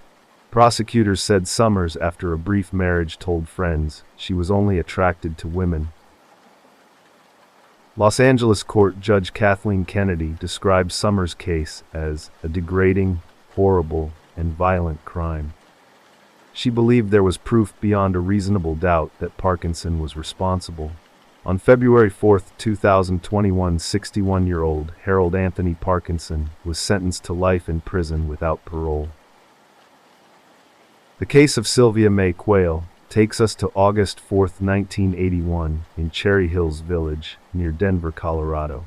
William Quayle went to visit his 34-year-old daughter Sylvia, who lived 150 feet from him. He found her lifeless body. Friends described Sylvia as ambitious, vibrant, friendly, and someone who lit up a room. She loved history, worked as a secretary at an architectural firm, and was an excellent cook. She also had her own wedding cake business and was an avid artist creating pottery. She was close to her family, having coffee with her parents every morning until that morning. Just before 8 a.m. on August 4, 1980, one officer responded to Sylvia's house after her father called 911. She'd spoken to her sister around 11 p.m. the previous night. She'd been killed between then and her father's arrival 9 hours later. He found her naked on the living room floor. She'd been shot, stabbed multiple times, strangled, and assaulted. The autopsy determined blood loss caused her death. Investigators found two crucial clues. The telephone line in the living room and outside the house had been cut, and the bathroom window screen had been removed and tossed into weeds. Over 140 pieces of evidence were collected. In 1983, forensic technicians using an alternate light source found non-Sylvia DNA on the rug where her body was found. That year, notorious serial killer Otis Elwood Toole confessed to killing Sylvia. Many of Toole's confessions proved false, as did those of his companion Henry Lee Lucas, who died in a Texas prison in 2001, claiming hundreds of victims. Authorities confirmed only a handful. In 1993, charges against Toole regarding Sylvia's death were dropped. DNA testing proved he wasn't the source of the DNA found at the scene. In 1995, a section of the rug was cut and sent to the Colorado Bureau of Investigation for testing. 5 years later, testing yielded an unknown male DNA profile, but no match was found. The case went cold. In January 2020, Cherry Hills Village cold case detectives used genetic genealogy. 4 months later, a name emerged: David Dwayne Anderson. At the time of Sylvia's death, 22-year-old Anderson lived a few miles from her. Investigators began looking into Anderson. One investigator, Robert Fuller, traveled to Cozad, Nebraska, where Anderson lived secretly, collecting Anderson's DNA from trash bags he'd discarded in a dumpster. Among the items was a vanilla Coke can. On January 29, 2021, genetic material from the can matched the crime scene DNA. Investigators found Anderson had committed at least 8 home and business burglaries between 1981 and 1986, including removing a window screen to gain entry in one burglary. 62-year-old Anderson was arrested on February 10, 2021. A photograph of Anderson from 1980 was released, asking for anyone with information to contact the Cherry Hills Village Police Department tip line. William and Mary Quayle didn't live to see their daughter's killer charged. William died in 1999, his wife 10 years later. The final case, that of Bonnie Baker, takes us to Denver, Colorado, on the night of June 30, 1998. 47-year-old Bonnie Baker celebrated a recent promotion with friends. Her boyfriend Crespin Nene Perez unexpectedly arrived at the party. After tense moments, they left together. It was the last time she was seen alive. Bonnie worked at the Fort Restaurant in Morrison, known for being a reliable employee, never calling in sick. Perez, however, had been fired a month earlier for absenteeism. Bonnie celebrated her promotion with friends in Golden, planning a night of partying. The night took a turn when Perez arrived, creating a scene. Jealous of her drinking and dancing with friends, he acted aggressively, his eyes red and glazed, suggesting drug use. He antagonized others at the party. Bonnie's last words to a friend were, "It would be better if I just go now, or it will be worse." The couple left early around 8 p.m. Authorities received a call from an unidentified woman reporting a murder in an apartment on West Louisiana Avenue.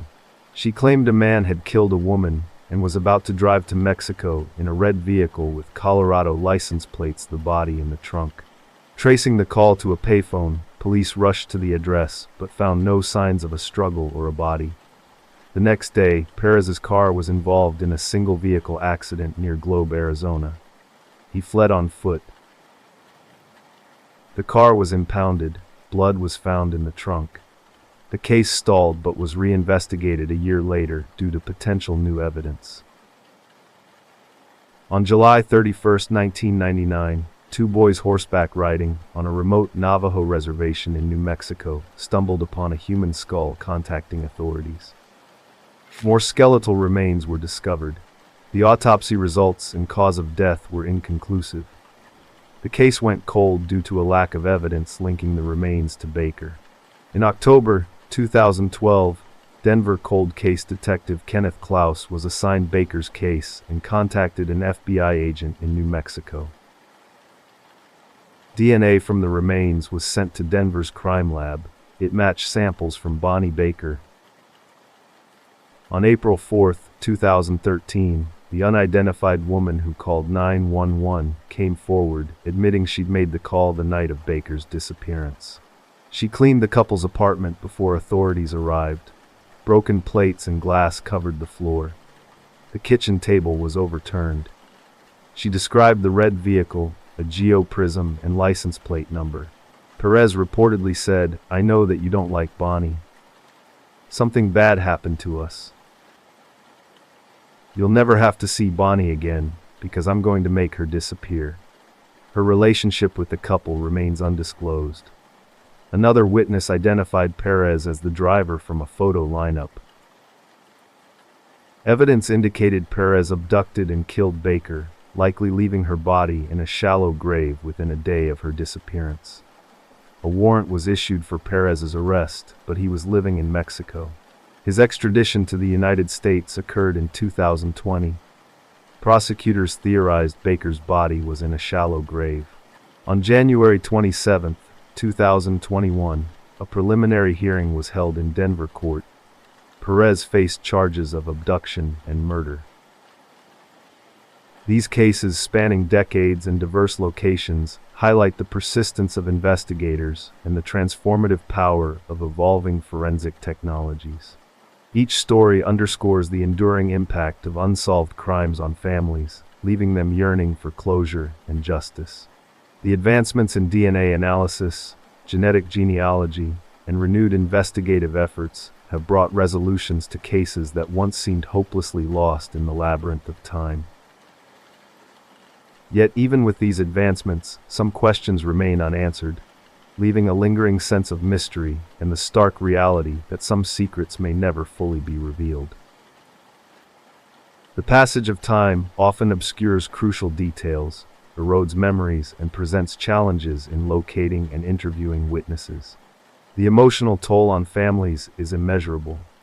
Years of uncertainty, hope, and despair leave an indelible mark on those left behind. They carry the weight of unanswered questions and the constant reminder of a loved one lost under tragic circumstances. The burden of grief is often compounded by the frustrating slowness of investigations, the bureaucratic hurdles, and the feeling that the authorities are failing to prioritize their cases, particularly when resources are limited. The stories of Cara Vaughn and Angie Mack Cox serve as sobering reminders of the vulnerabilities that can lead to such tragic outcomes. The initial lack of attention and the slow pace of investigations highlight the critical need for improved resource allocation to cold case units. The timely resolution of these cases, however, demonstrates the potential for breakthroughs when persistent investigators leverage emerging technological advancements. The use of genetic genealogy in particular has proved remarkably effective in cracking decades-old cases that were once considered insurmountable. The narrative of Barbara Tucker's murder exemplifies the unwavering dedication of grieving families in their tireless pursuit of justice. The years of waiting, the loss of her parents, and the eventual identification of the suspect underscore the importance of never giving up hope, of continuously seeking answers, and of the value of the perseverance and commitment shown by law enforcement officers who dedicated their careers to solving these cases. The use of advanced DNA technology in Barbara's case successfully linked a suspect to a crime that had been considered unsolvable for decades. Krista Luth's story showcases the devastating consequences of domestic violence and the challenges in prosecuting cases involving intimate relationships. The initial dismissal of crucial information, coupled with the lack of physical evidence, highlights the complexities of investigating these types of crimes and the persistent need for more effective approaches to address domestic violence and to improve support systems for victims. The eventual arrest of her assailant, though delayed, brings a sense of justice, emphasizing the importance of holding offenders accountable for their violent actions. The case of Denise Marie Stafford highlights the value of revisiting cold cases using improved technology. The discovery of new evidence, coupled with the advancement of DNA testing techniques, successfully resolved a case that had gone cold years prior. The unexpected resolution serves to highlight the importance of persisting in investigations and the possibility that even decades-old cases can be solved. This case also brings into light the limitations of early forensic methods and the importance of preserving evidence for future analysis using more sophisticated techniques. The stories of Sonia, Carmen, Herrock Stone, and the 3 Florida murders emphasize the difficulties of building a solid case when initial investigations are flawed or incomplete. The importance of collecting and preserving all available evidence, properly documenting statements, and conducting thorough interviews is underscored by these narratives. The eventual apprehension of suspects, though delayed, provides a small measure of satisfaction, but reveals the lasting impact that poorly managed early investigations can have on the potential for justice. The cases of Althea Oakley and Caitlin Arquette, while tragic, demonstrate the potential for unexpected confessions and the importance of thoroughly investigating seemingly unrelated crimes. The confession by Paul Apodaca, while shocking, provided closure to the families, emphasizing the critical role that a single individual's decision to come forward can have in resolving complex and long-standing cases. The revelation of Apodaca's past criminal history and his multiple confessions highlight the devastating consequences of untreated mental health issues and the need for improved systems to identify and address potential threats to public safety. The resolution of Michelle Wyatt's murder showcases the power of genetic genealogy in solving cold cases. The use of this technology not only helped identify the perpetrator, John Patrick Hogan, but also brought some peace to the victim's family after decades of uncertainty. However, the fact that Hogan was already deceased highlights the limitations of this approach and emphasizes that while technology can provide breakthroughs, it cannot always guarantee immediate justice. The success of this approach also serves as a testament to the ongoing advancements in forensic science and their application in cold case investigations. The double homicide of Patricia Kalitsky and Lloyd Dwayne Bogle, though finally solved after many years, underscores the challenges in solving crimes where witnesses' memories fade or are unreliable. This case highlights the importance of thorough initial investigations and proper preservation of evidence, as it was ultimately advanced DNA technology and diligent work that brought forth a resolution. Even with the identification of Kenneth Gould as the most probable suspect, the lack of concrete evidence and the suspect's death prevent definitive confirmation of guilt. The long-awaited closure for the families of the victims, however, shows that while some answers may be elusive, perseverance and technological advancements may eventually bring justice even across many years. The murder of Virginia Hannon is a striking illustration of how seemingly minor details can be crucial in solving cold cases. The careful preservation of evidence, even those initially considered insignificant, proved invaluable in identifying her killer, Jesse Allaward. The unexpected confession from Allaward's friend before the death of the assailant provided a critical link between the suspect and the crime, leading to the eventual match of DNA. This underscores the significance of a comprehensive approach to investigation and the necessity of thoroughly examining all potential leads, however seemingly tenuous they may appear. The case of Janet Brochu's death, while still undergoing legal proceedings, demonstrates the persistent need for interagency cooperation and information sharing in solving crimes.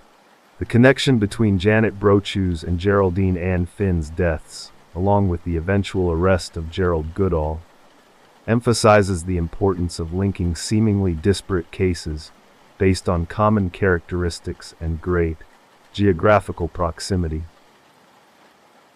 Although a considerable amount of time has elapsed since the commission of the crimes and the eventual apprehension of the perpetrator, the need for careful review and re-evaluation of cold cases using improved technology is clear. Leola Jordan's murder highlights the emotional impact of unresolved crimes on families and the importance of community support and interagency collaboration in pursuing justice. The partnership between law enforcement and external organizations like Times, Cold Justice Times, proved invaluable in resolving this case by leveraging the resources and expertise that were not readily available to the local police department. While the arrest of her grandson brought a sense of resolution to the family, the case underscores the pervasive influence of violence within families and the need for more effective strategies to break cycles of domestic violence. The Pecos Jane Doe case is a powerful testament to the potential of genetic genealogy in identifying unidentified remains. The successful identification of Jolene Hemme, after more than 5 decades, illustrates the transformative power of this technology and the ability to solve cases once believed unsolvable. The case also underscores the significance of meticulous record-keeping and evidence preservation, even in the context of initially seemingly straightforward cases. This case serves as an exemplary use of advanced forensic techniques to provide families with the answers they need, even when answers may be more than half a century overdue. The narrative surrounding Edward Surratt's crimes and confessions serves as a stark reminder of the difficulties in prosecuting serial killers even when confessions are obtained. The sheer number of victims and the geographical spread of the crimes underscore the difficulties in investigating and prosecuting such cases efficiently. The fact that Surratt was never prosecuted for many of the crimes he admitted to, despite the extensive evidence, emphasizes the complexities of the legal system in managing these types of cases. The continued pursuit of justice for the victims and their families, even decades later, underscores the importance of continuing investigations and seeking answers even when immediate results may be elusive. The dual murders of Vernette Schnee and Bobby Joe Oberholzer, ultimately solved through genetic genealogy, showcase how technological advancements can lead to the apprehension of suspects even years after a crime has been committed. The case also underscores the importance of thoroughly investigating all potential leads and of avoiding the premature dismissal of suspects based on insufficient information. The seemingly insignificant detail of the orange socks served as a critical link between the 2 separate crime scenes, emphasizing that seemingly small pieces of evidence can be pivotal in solving complex cases. The eventual apprehension of Alan Lee Phillips, long after the crimes were committed, brings resolution, but also a poignant reminder of the time, resources, and patience required to solve such intricate crimes. The narrative of Gail Barris's murder highlights the unforeseen circumstances that can lead to breakthroughs in cold cases. The accidental discovery of Roger Plato's blood sample, combined with advanced DNA technology, unexpectedly solved a case that had gone cold for years. This unexpected resolution emphasizes the importance of meticulous evidence preservation and the potential for serendipitous discoveries in the course of routine procedures. Despite the fact that both Plato and his accomplice Richard Compton were deceased, the resolution of the case provided a measure of closure for Barris's family. The story also underscores the significance of interagency collaboration and resource sharing between different law enforcement agencies, demonstrating the value of a comprehensive approach in addressing complex cases. The murder of Stephanie Summers, solved through DNA technology, linking Harold Anthony Parkinson to the crime, emphasizes the significance of persistent investigative efforts and the ongoing use of advanced technology to solve cold cases. While the initial investigation was hampered by a lack of leads and resources, the persistence of law enforcement and the subsequent application of DNA analysis resulted in the eventual identification and conviction of the perpetrator. The story, however, also points to the challenges of seeking justice when perpetrators are already incarcerated for other crimes. This highlights the need for efficient management of criminal justice resources to ensure that perpetrators are held accountable for all their crimes, regardless of their pre-existing sentences. The case of Sylvia May Quayle underscores the resilience of families seeking justice for lost loved ones and the ongoing value of re-examining cold cases with advanced forensic techniques. The dedication shown by Sylvia's family, along with the commitment of law enforcement officers who worked tirelessly on the case over many years, led to the identification of David Dwayne Anderson as a suspect. This successful use of genetic genealogy demonstrates the transformative power of new technology in addressing cold cases. While the identification of a suspect brought a degree of closure, the fact that the suspect had already passed away highlights the limitations of technology in directly delivering immediate justice. The murder of Bonnie Baker serves as a reminder of the devastating consequences of domestic violence and the challenges in prosecuting international crimes. While the eventual arrest and extradition of Crespin Nene Perez, Bonnie's boyfriend, brought a sense of justice, it also underscores the significant time and resources required to navigate international legal procedures and the difficulties of achieving justice when perpetrators flee the country. The case also highlights the critical need for increased resources for cold case investigations to ensure that law enforcement agencies have the necessary tools and personnel to pursue justice effectively. These narratives collectively reveal that justice, though often delayed, can still be achieved even in seemingly hopeless cold cases. While some cases remain unresolved, the advancements in DNA technology and the persistent efforts of investigators demonstrate a renewed hope for delivering some level of closure to grieving families who have waited many years for answers. The stories collectively underscore a number of crucial factors: the importance of preserving and thoroughly analyzing evidence, the value of revisiting cold cases as forensic techniques improve the need for enhanced interagency cooperation and information sharing, the significance of community support and engagement in investigations, and the lasting impact that unsolved crimes have on the lives of those left behind. These cases represent both triumphs and challenges in the ongoing quest for justice, emphasizing that while technology plays a pivotal role, it is the unwavering dedication of investigators and the enduring hope of grieving families that ultimately drive the pursuit of answers.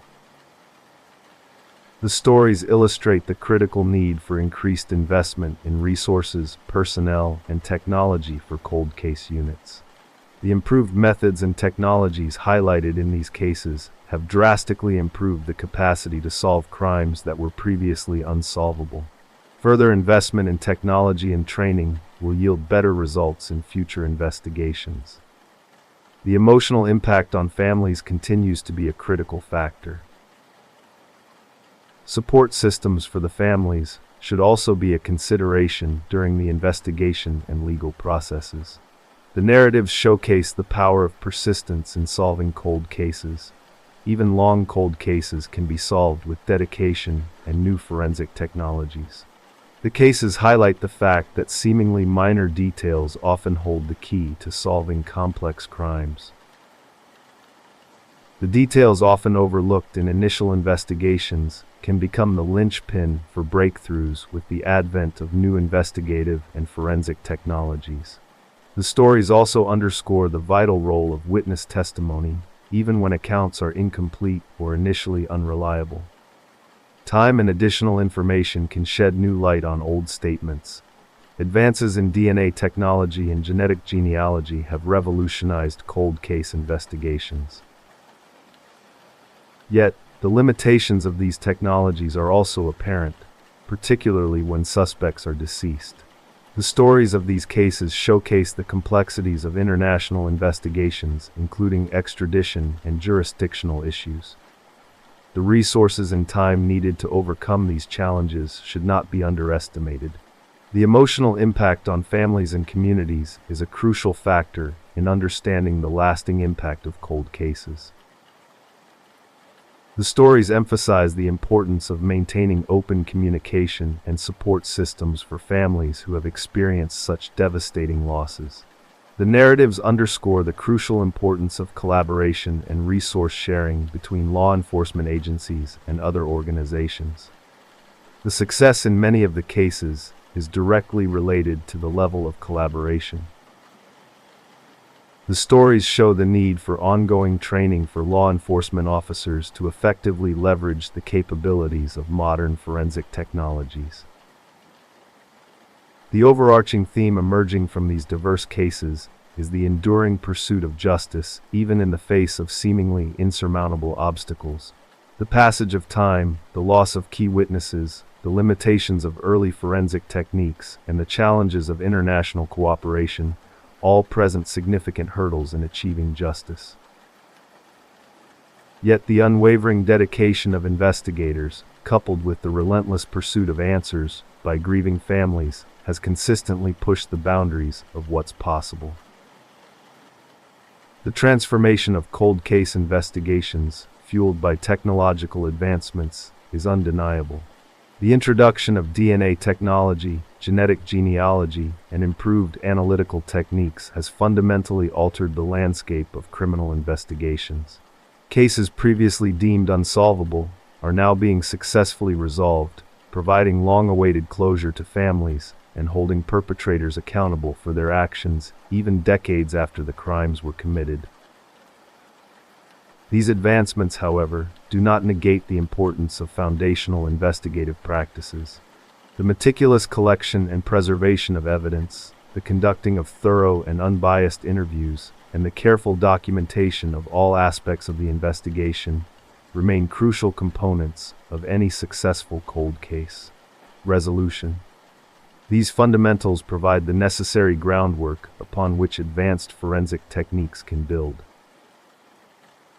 A solid foundation ensures that the full potential of technological advancements can be effectively harnessed to deliver justice.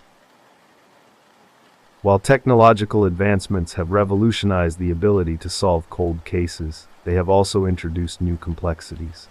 The ethical implications of using genetic genealogy, the potential for misinterpretations or errors in DNA analysis, and the need for strict protocols to ensure accuracy and fairness all require careful consideration.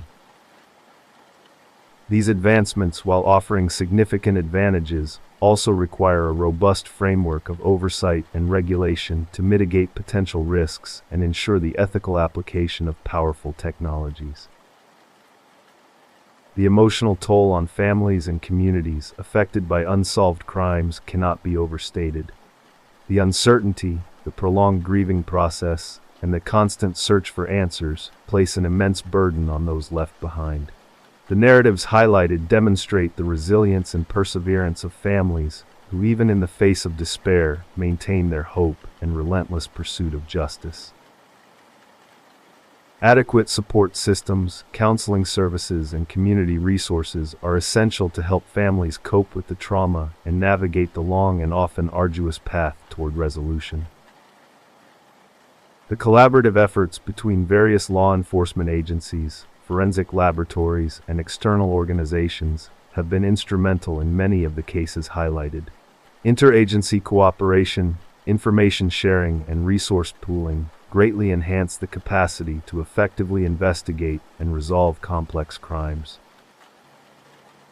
The breaking down of jurisdictional barriers, the sharing of expertise and advanced analytical techniques, and the collaborative approach to investigations collectively contribute significantly to achieving better outcomes and bringing closure to families who have waited many years for answers. The evolution of cold case investigations continues to progress with ongoing technological advancements, promising even more sophisticated tools for investigators. The use of artificial intelligence, advanced DNA sequencing techniques, and improved data analysis methods all hold potential for future breakthroughs. However, the human element remains pivotal. The dedication, persistence, and empathy of investigators, coupled with the tireless pursuit of justice by families, remain crucial for the successful resolution of even the most challenging cases. The journey toward justice is often long, complicated, and emotional, but it is the combined efforts of technology, skilled investigation, and unwavering commitment that continue to bring closure to those affected by unsolved crimes. The cases examined highlight the complex interplay between technological advancement, investigative perseverance, and the enduring need for justice. The effective use of technology relies heavily on the solid foundation of fundamental investigative practices. The human element remains essential, both in terms of the dedication of investigators and the support provided to grieving families. The overall narrative of these cases encourages further investment in technology training and support systems to ensure that the pursuit of justice continues to evolve and that more cold cases find resolution. It is through a holistic approach, combining scientific advancements with unwavering commitment, that the pursuit of justice will successfully navigate the complexities of solving even the longest-standing cases. The stories shared offer valuable insights into the investigative process, highlighting both successes and limitations. The meticulous collection and preservation of evidence, even seemingly insignificant items, often prove crucial in later investigations. The advancements in DNA, technology, and genetic genealogy have revolutionized the ability to link suspects to crimes even after decades have passed. However, the limitations of these technologies must also be acknowledged, particularly when suspects are deceased or when evidence is degraded or incomplete. The cases highlight the critical need for robust quality control measures and ethical considerations in the application of these powerful forensic tools. The importance of effective communication and collaboration cannot be overstated. The successful resolution of many of these cases relied heavily on the cooperation between different law enforcement agencies, forensic laboratories, and external organizations. Breaking down jurisdictional barriers and sharing information and resources proved critical in overcoming obstacles and achieving breakthroughs. This collaborative approach underscores the necessity of fostering strong working relationships between different entities involved in criminal investigations, thereby maximizing efficiency and ensuring the optimal utilization of available resources. The role of witness testimony, though often imperfect or incomplete, remains a crucial component of many investigations.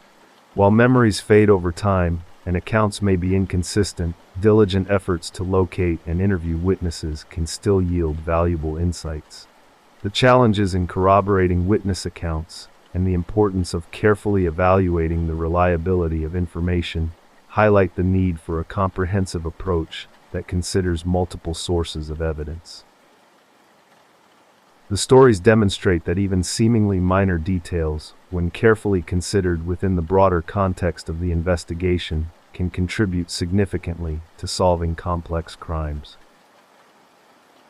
The enduring impact of unsolved crimes on families and communities demands attention. The prolonged grieving process, the uncertainty surrounding the fate of loved ones, and the relentless pursuit of justice all contribute to the significant emotional and psychological toll experienced by those left behind.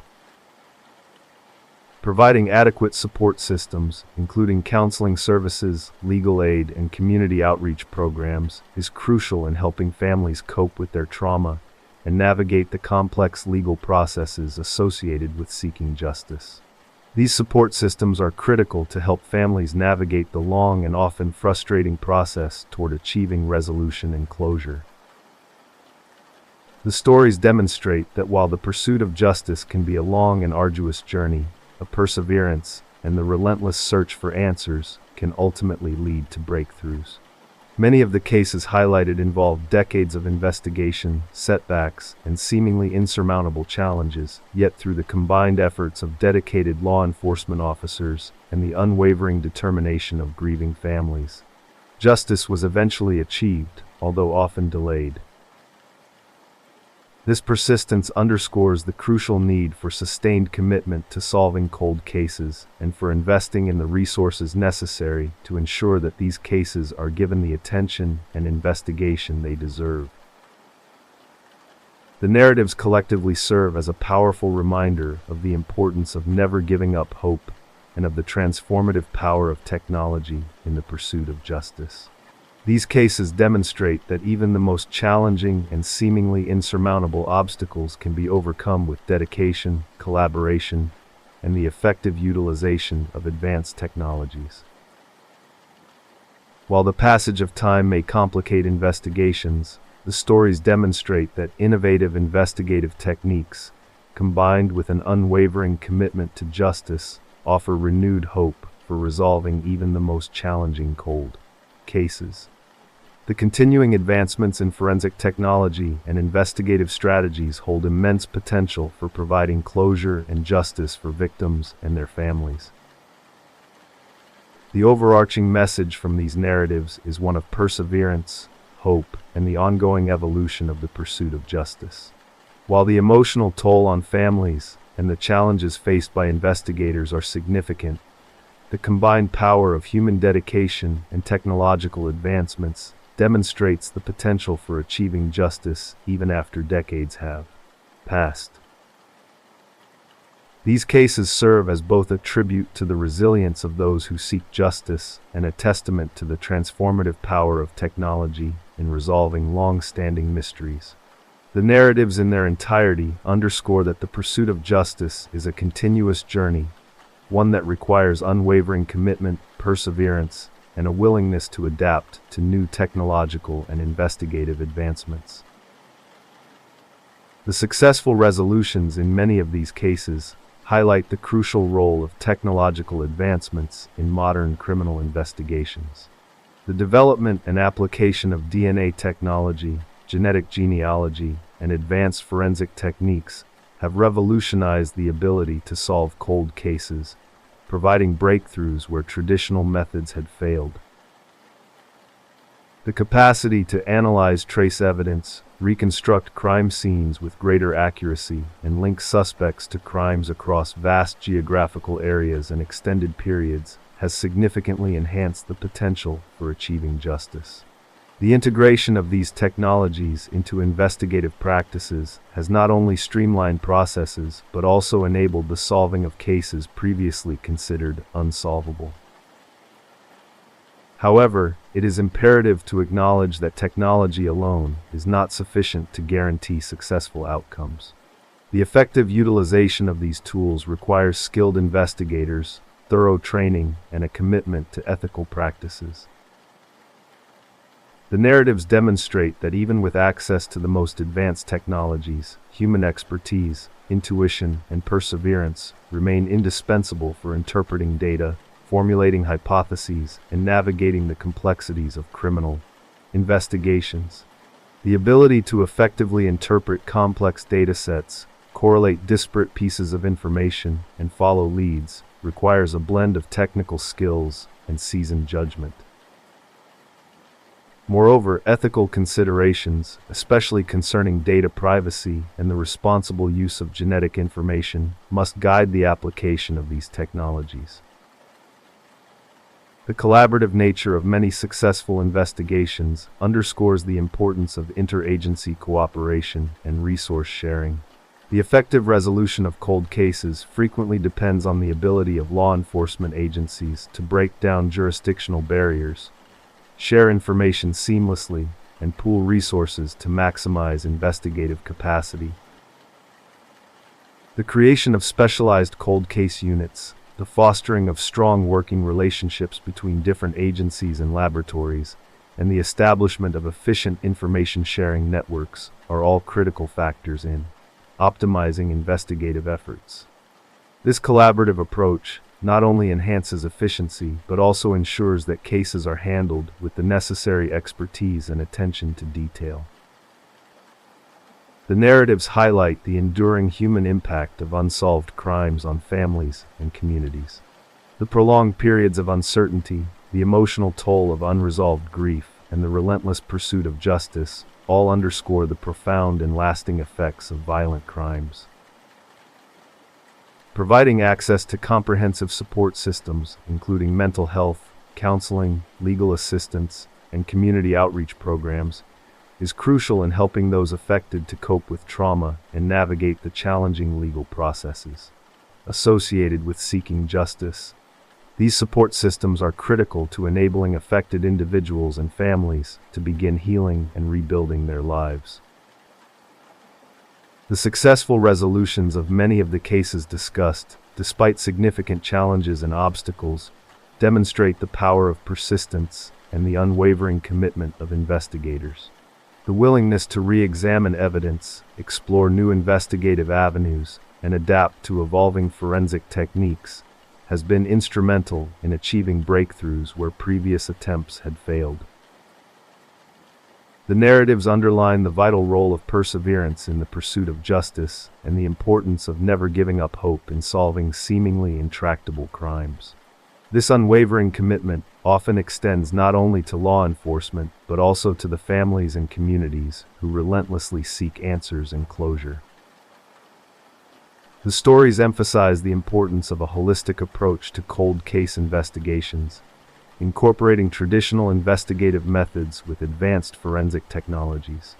The effective use of technology relies heavily on a solid foundation of fundamental investigative practices, such as meticulous evidence collection and preservation, comprehensive witness interviews, and the development of strong, investigative hypotheses. The integration of technology with these essential techniques maximizes the potential for success, and this blend of approaches produces optimal outcomes. The combined power of advanced forensic tools and skilled investigation is evident in the success of many of the cold cases discussed. The cases also serve as a stark reminder that while technology continues to evolve, the human element remains pivotal. The empathy, dedication, and perseverance of investigators are essential for successfully navigating the complexities of cold case investigations. Understanding the human impact of unsolved crimes, effectively communicating with victims' families, and providing support are all critical aspects of the investigative process.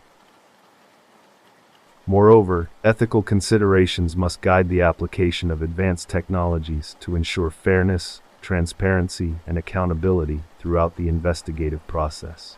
The combination of technological advancements, investigative skill, and unwavering commitment to justice continues to shape the future of cold case investigations. The evolution of forensic science has dramatically reshaped the landscape of criminal investigations, particularly in the realm of cold cases.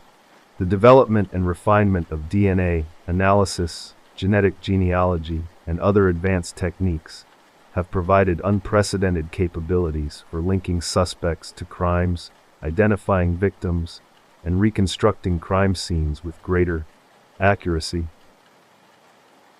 The ability to analyze trace evidence, such as hair fibers and bodily fluids, with a level of precision unimaginable just a few decades ago, has transformed the investigative process, allowing for breakthroughs in cases where traditional methods had failed. These technological advancements have significantly expanded the potential for solving cold cases, offering renewed hope for families seeking justice and closure. However, it is crucial to recognize that technological advancements alone are not a panacea for solving all cold cases. The effective use of forensic technologies necessitates skilled and well-trained investigators who can properly collect, preserve, and analyze evidence, interpret data, and formulate sound investigative hypotheses. A thorough understanding of both the scientific principles underpinning forensic techniques and the intricacies of criminal investigations is essential for maximizing the potential of these powerful tools. Furthermore, the ethical implications of using advanced technologies, particularly concerning data privacy and the responsible use of genetic information, must be carefully considered and managed to ensure that these advancements are applied in a fair and transparent manner. The successful resolutions of many cold cases highlight the indispensable role of interagency cooperation and information sharing. The ability to seamlessly integrate resources, expertise, and information between different law enforcement agencies, forensic laboratories, and other relevant organizations has proven critical in achieving breakthroughs in complex cases.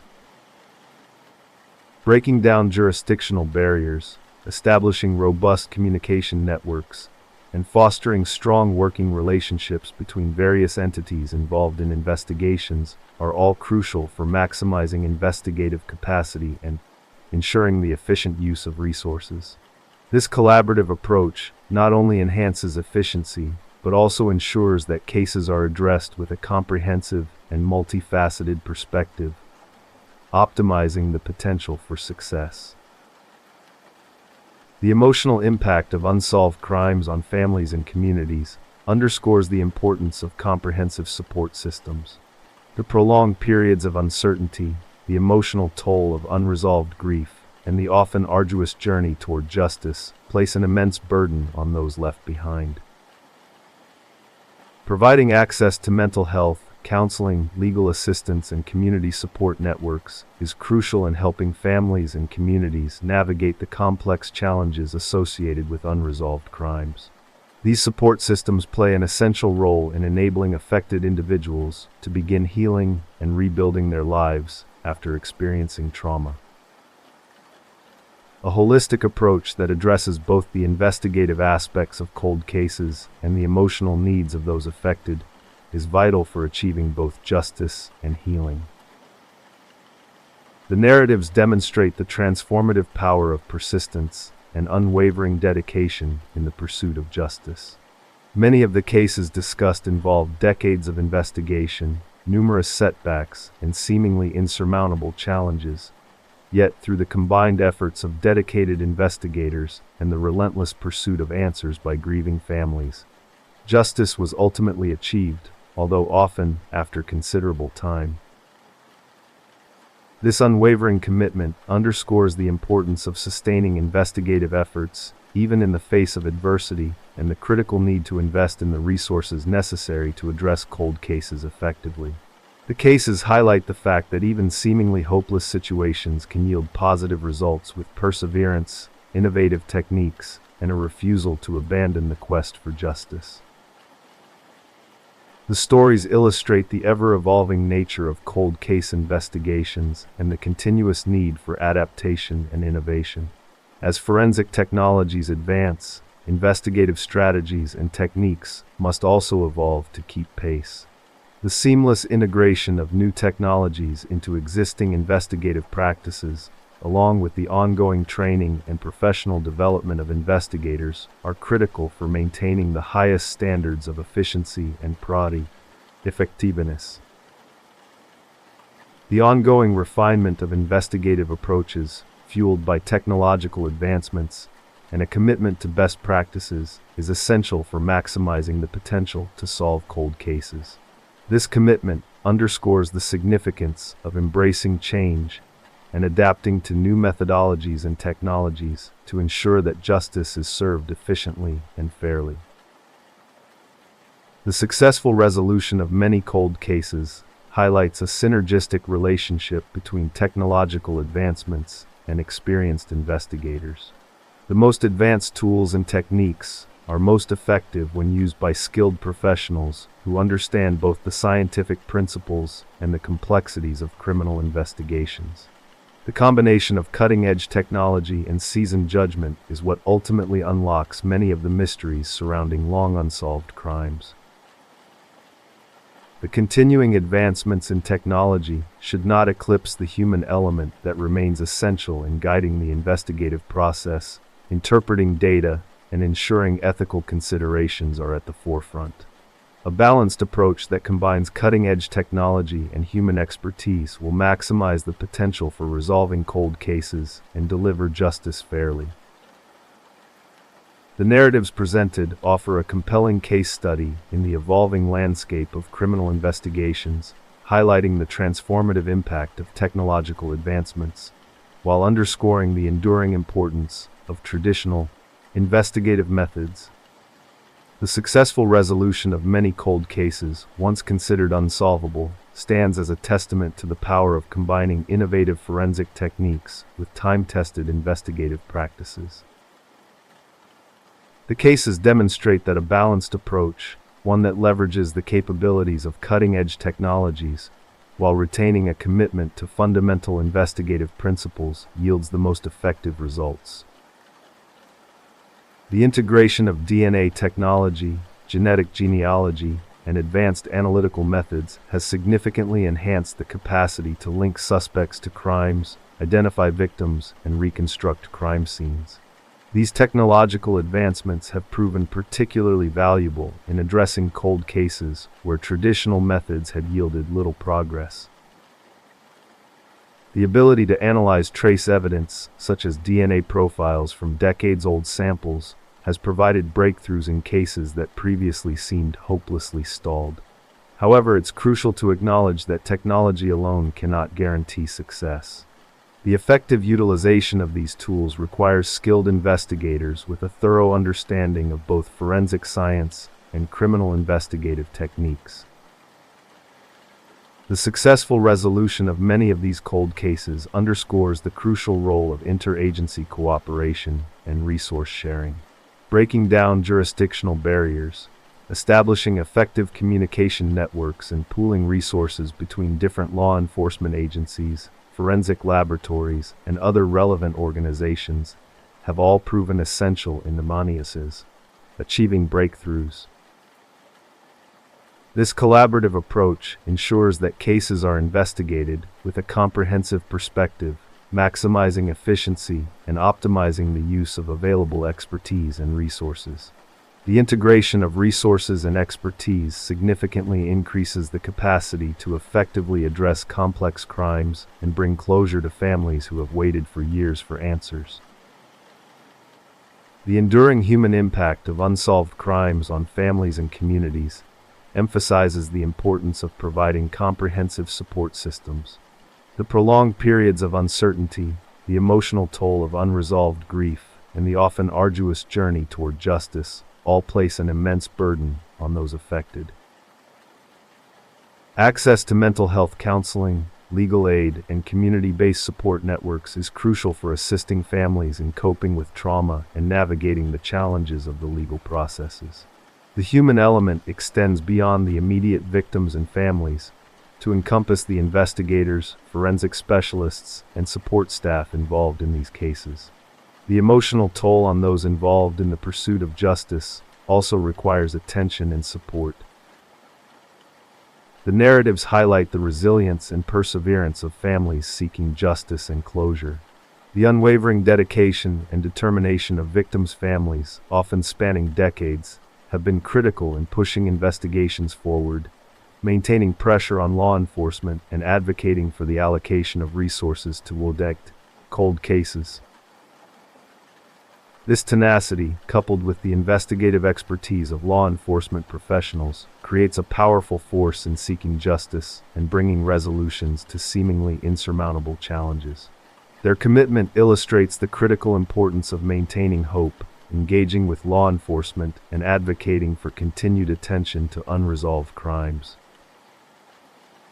The ongoing evolution of forensic science and investigative techniques underscores the importance of continuous professional development and adaptation. As technology advances and new methods emerge, investigators must receive ongoing training to stay abreast of the latest advancements and effectively utilize these tools in their investigations. The commitment to continuous improvement ensures that law enforcement agencies maintain the highest standards of efficiency and effectiveness in addressing cold cases. This commitment to training is crucial not only for improving outcomes, but also for maintaining ethical standards in the use of advanced technologies and maintaining public trust. The continuing evolution of techniques promises improved capacity to deliver justice to victims' families. These narratives collectively showcase the power of collaboration, persistence, and the ongoing evolution of forensic science in the pursuit of justice. Technological advancements have transformed the landscape of cold case investigations, but these advancements are most effective when coupled with the traditional investigative principles, the unwavering dedication of investigators, and the continued support for victims' families. The combined power of these factors offers hope for solving even the most challenging and long-standing cases, providing closure for families who have waited many years for answers, and holding perpetrators accountable for their actions.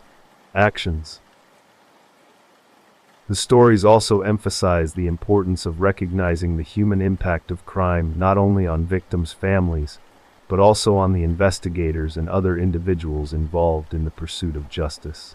Providing adequate support systems and promoting well-being are crucial for everyone involved in the complex process of addressing and resolving cold cases.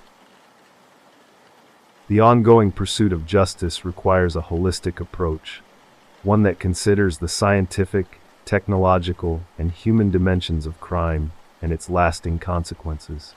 This balanced approach is what will deliver the most effective outcomes and ensure that justice is achieved fairly and compassionately. The successful resolution of these cold cases, spanning decades and employing diverse investigative techniques, offers valuable insights into the evolving nature of criminal justice and the enduring pursuit of justice. The narratives demonstrate that while technological advancements have revolutionized the ability to solve previously intractable crimes, the human element remains central to the investigative process. The dedication, persistence, and empathy of investigators, coupled with the unwavering hope and determination of victims' families, are critical factors in achieving breakthroughs and delivering closure.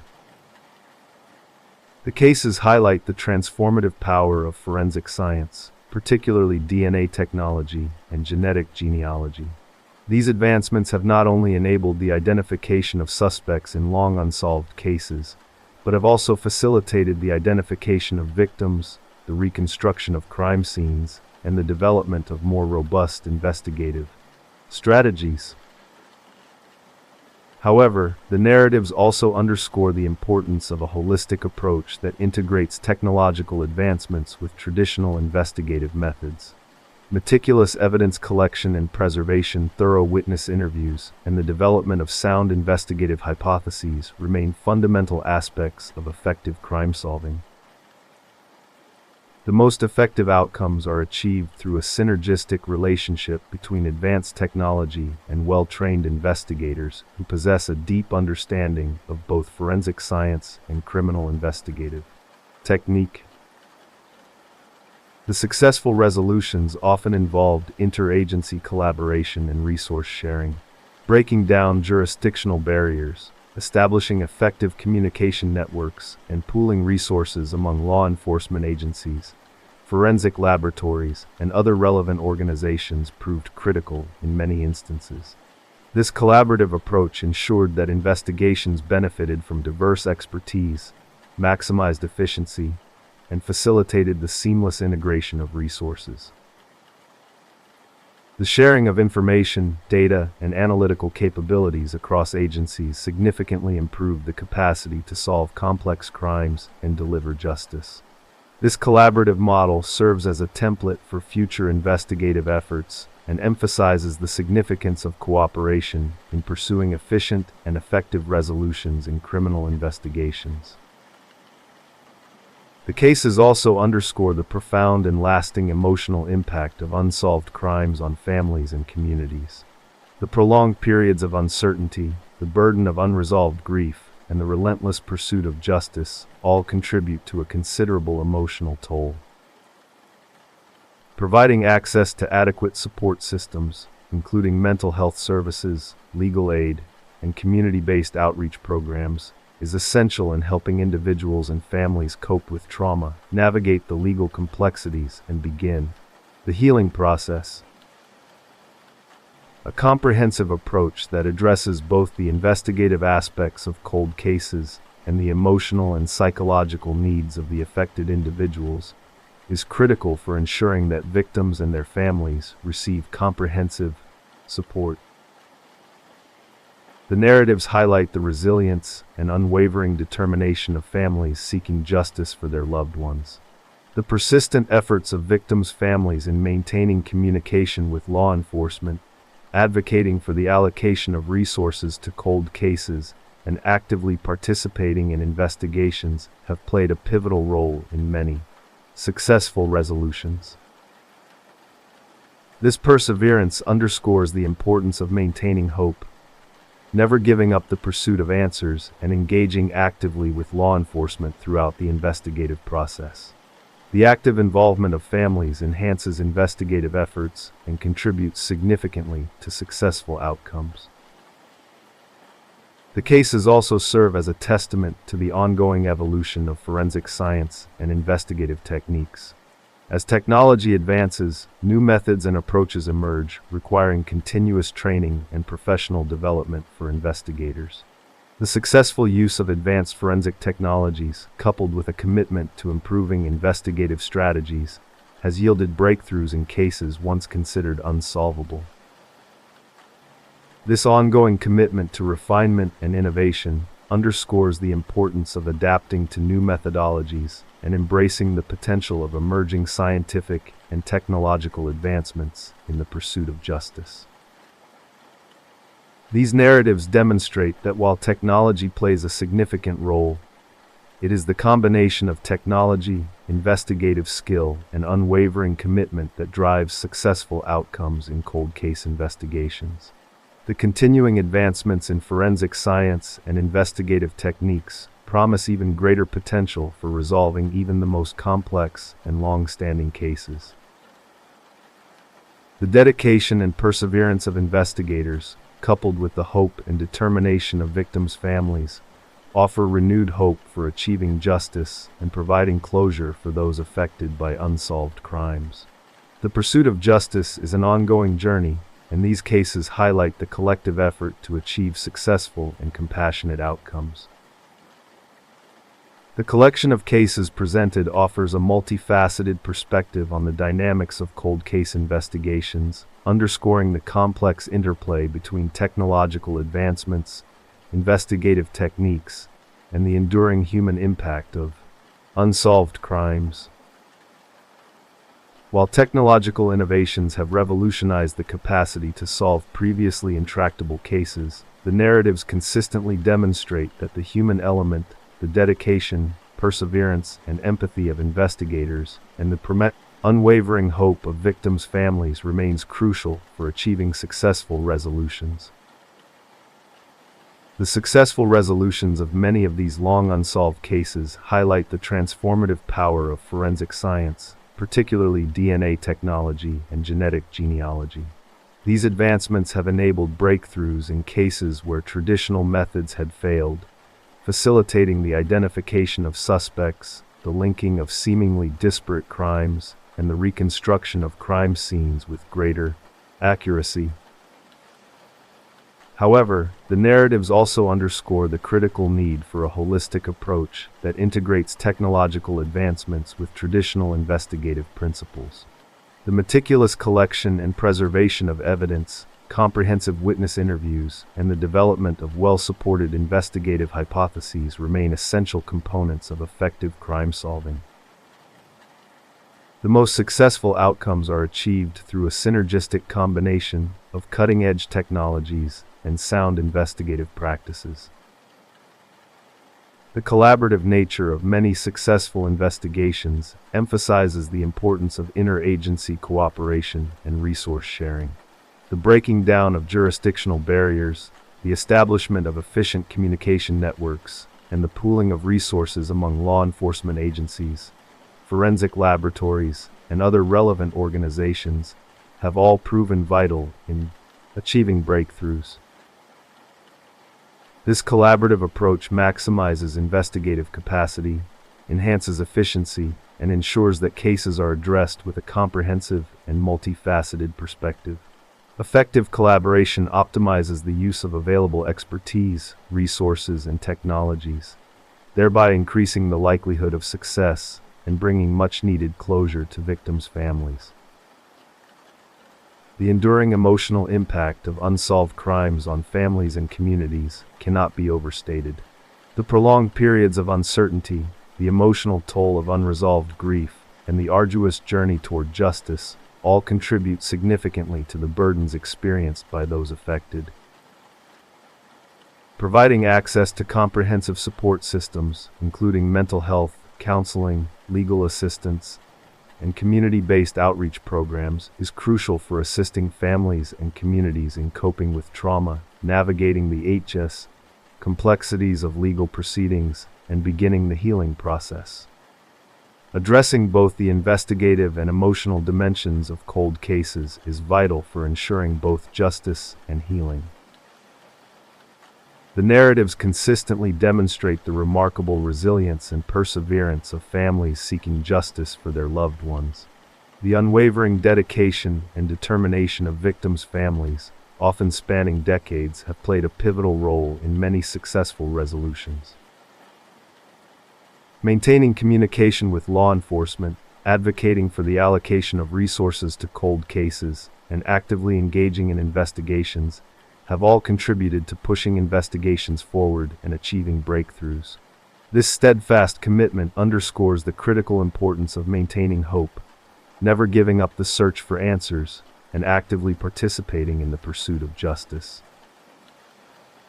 The ongoing evolution of forensic science and investigative techniques highlights the necessity of continuous professional development and adaptation within law enforcement. As technology advances and new methodologies emerge, investigators must receive ongoing training to stay current with the latest tools and techniques. This commitment to continuous improvement is essential for maximizing investigative capacity, upholding ethical standards, and ensuring that law enforcement agencies maintain the highest levels of efficiency and effectiveness in addressing cold cases. This dedication to professional development contributes not only to improved outcomes, but also to maintaining public trust and confidence in the justice system. The stories presented offer a powerful testament to the transformative power of technology, the importance of collaboration, and the enduring human element in the pursuit of justice. While technological advancements have revolutionized the capacity to solve cold cases, the successful outcomes are ultimately attributable to the synergistic combination of technology. Traditional investigative techniques, the dedication of investigators, and the unwavering hope and perseverance of victims' families. The ongoing quest for justice requires a holistic approach, one that encompasses both the scientific and emotional dimensions of crime, ensuring that both justice and healing are sought and achieved. The pursuit of justice continues to evolve, and these narratives provide a powerful reminder of the enduring human spirit and the relentless pursuit of truth and accountability, even in the face of seemingly insurmountable challenges.